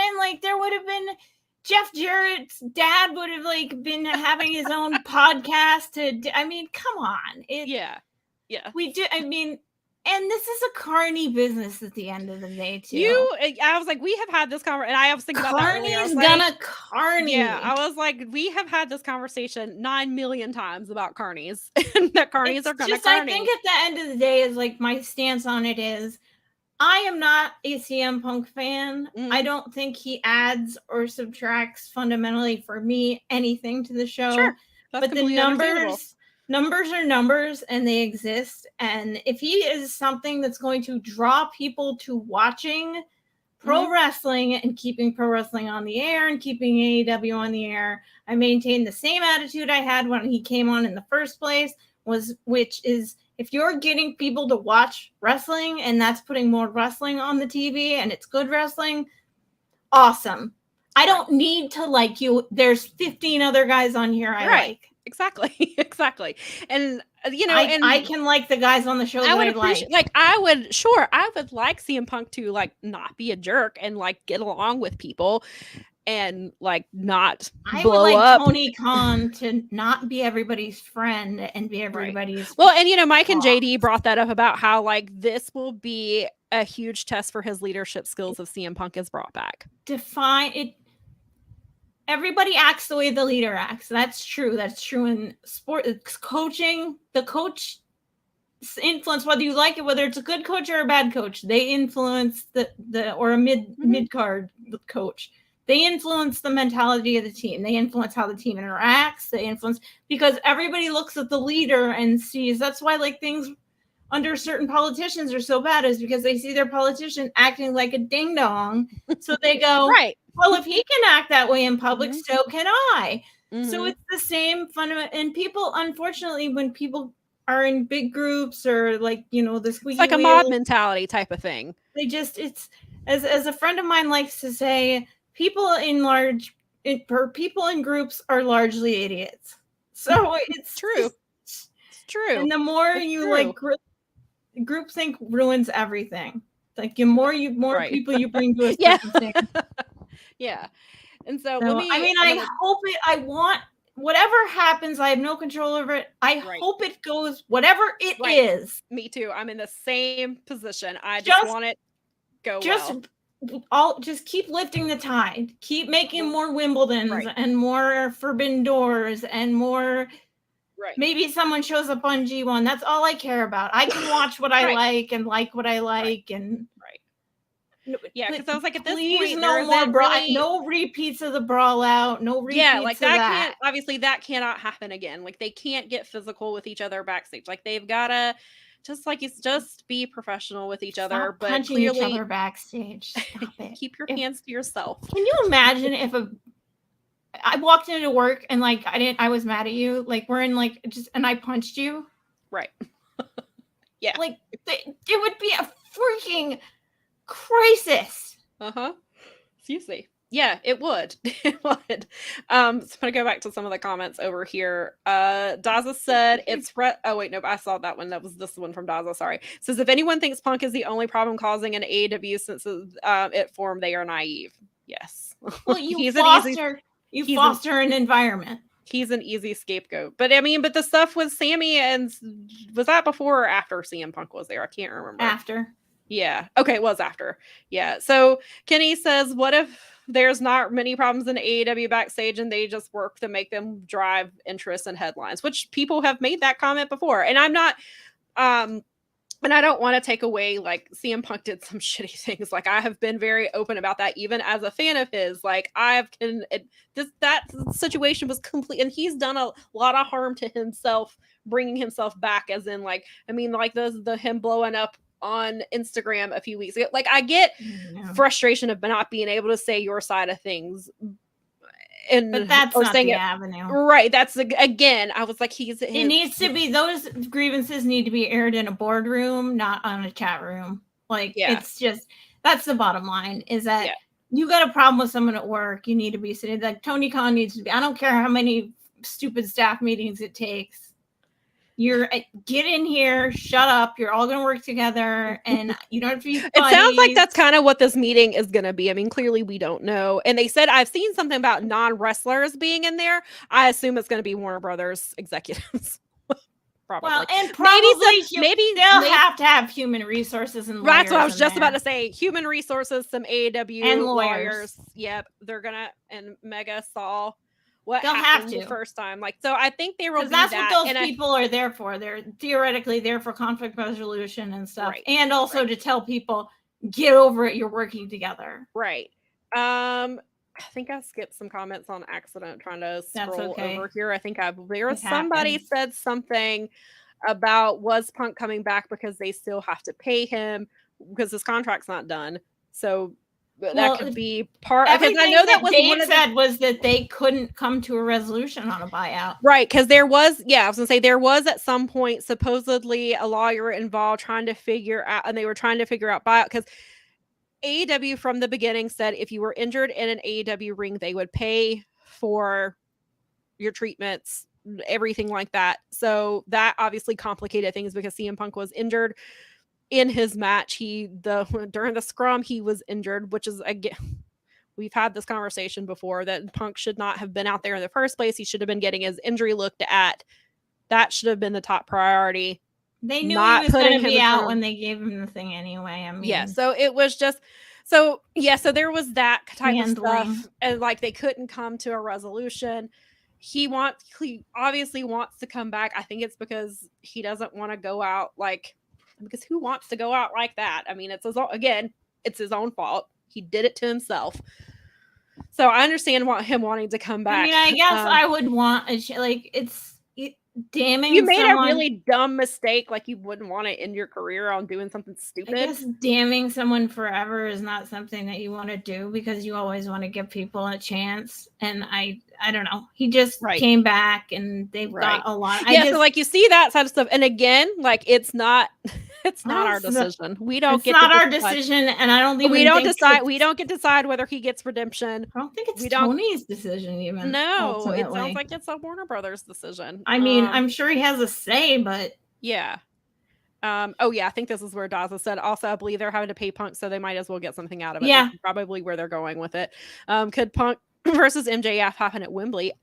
That's certainly possible. Daza, is Punk a big? You would know? This is something that people have been asking all over. Would Punk be a big draw in the UK? Is that a big draw match, or is that like a meh? Would that be like a WWE pay-per-view? Not WWE. Because I know that one of the things that people pointed out is that WWE stars are still... You know what? If they're smart and they want to make money, Punk versus MJF happens at All Out. All Out, not All In? No, All Out. In Chicago, where where Brawl Out happened. That's where all of this emanated from. That's where that match happened. And they have not announced the thinking is that All Out is going to happen. Yeah, I wrote about it yesterday. They have not confirmed that it's happening. So I wrote an article about it yesterday. Meltzer did say he has seen it. They have not. They won't published it, but from what he has been told or has heard, it is still happening. It is happening a week after. It is happening its normal weekend, which would be September the 3rd, because it's Memorial Day weekend. Labor Day weekend. I know what you meant. Double or Nothing is Memorial Day. Yep. All Out is here. So that, of course, again, like Mel says, has not been confirmed, but that is the working plan. This show will happen. No, he told Garrett the other day, one or the other. He said he said it straight out, is that I've asked and they won't tell me, and there's a reason that they won't. Like, he knows that they aren't telling him for a reason, because they would essentially, that's gotta have to do with this merger thing that's going on. Probably. Yeah. So Daza did give us an answer. He said Punk has always had great reactions, even when he was a mid-carder earlier in his WWE career. Also, Punk did a lot of stuff on the UK Indies before he went to WWE, so he has a following here. Okay. So that makes some sense. Daza says any Kenny Omega should stop Punk's dog, stop stealing Punk's dog and try to cook him. Yeah, we don't want to have a big boss man ass no situation. Let's leave the dogs out of it, okay? They're just helpless bystanders. Yes, Nikki did say, "Is biting your coworkers okay?" Because this is going back when we were talking about hitting our coworkers.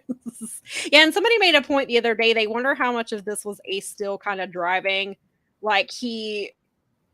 Like, they're all such carnies. Like, of course they over. I mean, for everything that happened, like, we'll never know unless you were in the room. You have no idea. And then it was interesting because it was like the Ace Steel situation, like the promo. He helped get that Chicago promo, the one where CM Punk went, like, where he brought him the contract and he was like, we have to have this, because the feud had kind of not died down, but it was kind of not quite hitting, and that promo changed everything and got it back on track, and then it went right back off the rails. And so it's really interesting. So I think if they're gonna have Punk and MJF do it, you just go for it. If you're gonna bring him back, do it at All Out. That's the place to do it. That's fine with me, because June 21st and all those other days are really close to Forbidden Door, and I'm just as happy to not have him on Forbidden Door. It's fine with me. I mean, I do think CM Punk will be on Forbidden Door, because it sounds like he's coming. The Chicago show is happening, so he will. I guess they're gonna. I don't know if they're gonna do CM Punk. What are they calling it? CMFTR. FTR. CMFTR is what they've dubbed it. I personally don't have an interest in it, just because I just don't. I No, don't like but there's a 2/3 of. lot But there of is a lot people of who interest. do. Yes, and so I get it. Yeah, there are no, and I totally get it. I'm not one of those people, but Me I either. understand. I I understand get why it. they want I this mean, I to get happen. that. I get that it's not my thing, and I get that it's some people's though. Yeah.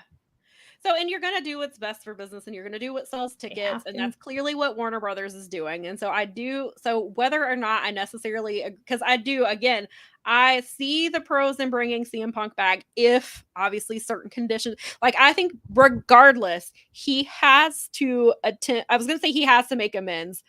He has to attempt to make amends because just because he makes amends does not mean the other people, they do not owe him anything. They do not have to accept his apology. They don't have to. They are not obligated to do that. Just because you make an amends to somebody does not mean that you have to accept it. Correct. So I guess I would say the correct term is that he's got to attempt to make changes. But it can't just be I attempt to apologize and they don't want to talk to me. So like you can't, that's not it. That's not No, the you end have of to it. work through it. Yes, exactly. In the way that Jeff Hardy has having to work through the things that he has done, and he is putting in That's the what work. therapy and that's what cognitive behavioral therapy. That's what I mean. That's Yeah. addiction therapy is Mhm. CBT. It's the same therapy that post traumatic stress. Like it's Right. the same kinds of. It's not exactly the same treatment, but it taps the same things. And Right. you have to. It's growing. You have to grow as a person. Right. You have And to accept and understand your brain. And that is my hope that CM Punk has grown through this. It's not my place to say whether he has or hasn't. I don't have to work with him. It's not that's not for me to decide. That's for the people who work with him to decide. And if they don't want to work with him, then that's their prerogative. Right. If they want to work with him, fine. They'll figure out a way. If some people if it's a Jericho situation where like, we've never liked each other. We hated each other in WWE, but we can make money together. So I'll be professional. Then, that's on them. But I mean, I'm not in that locker room, so it doesn't really matter. I mean, it does matter because I would like obviously people to get along and right. to well, not we want fight. The wrestling to be on the but TV. Yeah, it's no fan's place to decide whether he gets to come back or not, whether people like him or not, whether people forgive him or not. Like that's not our place. It's the people that he has to work with. And at the end of the day, like if they decide that they can tolerate him enough to work with him and make money, then that's what they're going to do. But I do think it's a Warner Brothers decision. And I think Warner Brothers is the one who is pushing all of this to happen. Had Warner Brothers not been involved with a new TV show, I think maybe there would have been some other sort of resolution potentially. And we do have to, I meant to bring this up earlier. The Elite are supposedly negotiating contracts. Do they leave over this? I'm sure it doesn't help. I don't think they necessarily leave over it because I think they know it's a Warner Brothers thing and not a Tony thing. Like, I think they can see, okay, Warner Brothers is going to make us do this one way or another. It could. Maybe it pisses them off enough and they're like, I'm not working with him. I'm leaving. What if they get demoted from executive VP status? I don't see that happening. It potentially could. Absolutely. Like, what if Warner Brothers says that you guys just can't handle being... But can Warner Brothers make that decision? I don't know. It's a TV deal. They don't own... Tony owns it. Okay. So I think that I could be wrong. I guess they could put pressure on Tony. They could put pressure on Tony to remove them from that position. That is definitely, I'm sure that's certainly how possible. they can do I don't know, but they founded the company. Something that popped in my head randomly. They founded the company, and so I don't think I'm not saying it would be a smart move necessarily, but it makes me wonder. Don't think maybe they decide, what, this is not for us being the EVPs. We just want to wrestle. That's all we want to do. Maybe that whole situation has been like, I can't deal with this. Like, this is too much. So maybe they not every player can coach. Yeah, maybe. Or maybe because this obviously AEW has evolved so much in the last 4 years. Yeah. And they're going through growing pains like any other company would. They are still trying to, even though they're not necessarily competing with WWE to an extent, but they are competing with WWE because they're competing for eyeballs and things like that. I was going somewhere with that, and I don't remember where I was going with it. I don't remember where I was going with that. So yeah, I don't know. I mean, I hope they stay on as EVPs because this is their baby and they brought it forth. I mean, it happened because of All In, and obviously Tony funded it and helped them get to where they needed to be on TV and to make AEW exist beyond All In. So I would like to see them continue, but I can understand that maybe they just was like, this is just too much. I can't deal with this. I just want to wrestle. Yeah. So I don't know. I hope that they all stay, even if they put it in their contract. I mean, it's maybe they put in their contracts. We're not working with CM Punk. I don't care. Like, we can be cordial to each other, but I don't want to work with him. Do I think there's money in an Elite versus CM Punk match? Yes, I think there is. I think people would like to see CM Punk wrestle the Elite, mostly because they probably want to see the Elite shoot on him. And if he gets in that situation, he's got to be prepared for that. Maybe they're a little bit more professional than, a John Moxley would be. And that's not to say that John Moxley is unprofessional, but that's to say that John Moxley will, if you shoot on him, he's going to shoot on you back. Yeah. And so you better watch it. Yeah. So Daza says, I still want to see Punk versus Joe in an ROH match based off their trilogy back in the day. I think people do want that too. And people have wondered, would they, without the Collision show, would he have gone to ROH? Because that's what made him before he got to WWE.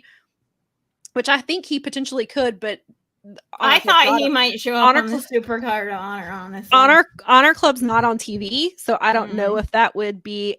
It's not on anything, really. Yeah, it's on a streaming service. I know that Bleacher, but still, they're not. So it's on a streaming service. You're not getting the national TV exposure. Do you want to do that? But I can also see ROH is something that's really important to him. Like, it was important to him that Tony bought the tape because he was like, if somebody else were to buy that footage, it would probably just sit somewhere. And I know that was really, he talked about like how happy he was that Tony bought it because he was like, Tony likes ROH and he understands the company. He understands that the fans want that preserved and he will do something about it. And so I think on that side, maybe he would have gone to ROH, but now he can be on TV. And it's a Saturday night show where people are probably going to be out, doing other things on a Saturday night. But, he still gets to be on TV. And if Warner Brothers wants him to be the star of the show, then, he gets to be on TV. And I guess and then hopefully he behaves himself and he can and not only being, getting along with other people and things like that, he's got to stay healthy. He's been injured a lot, several times.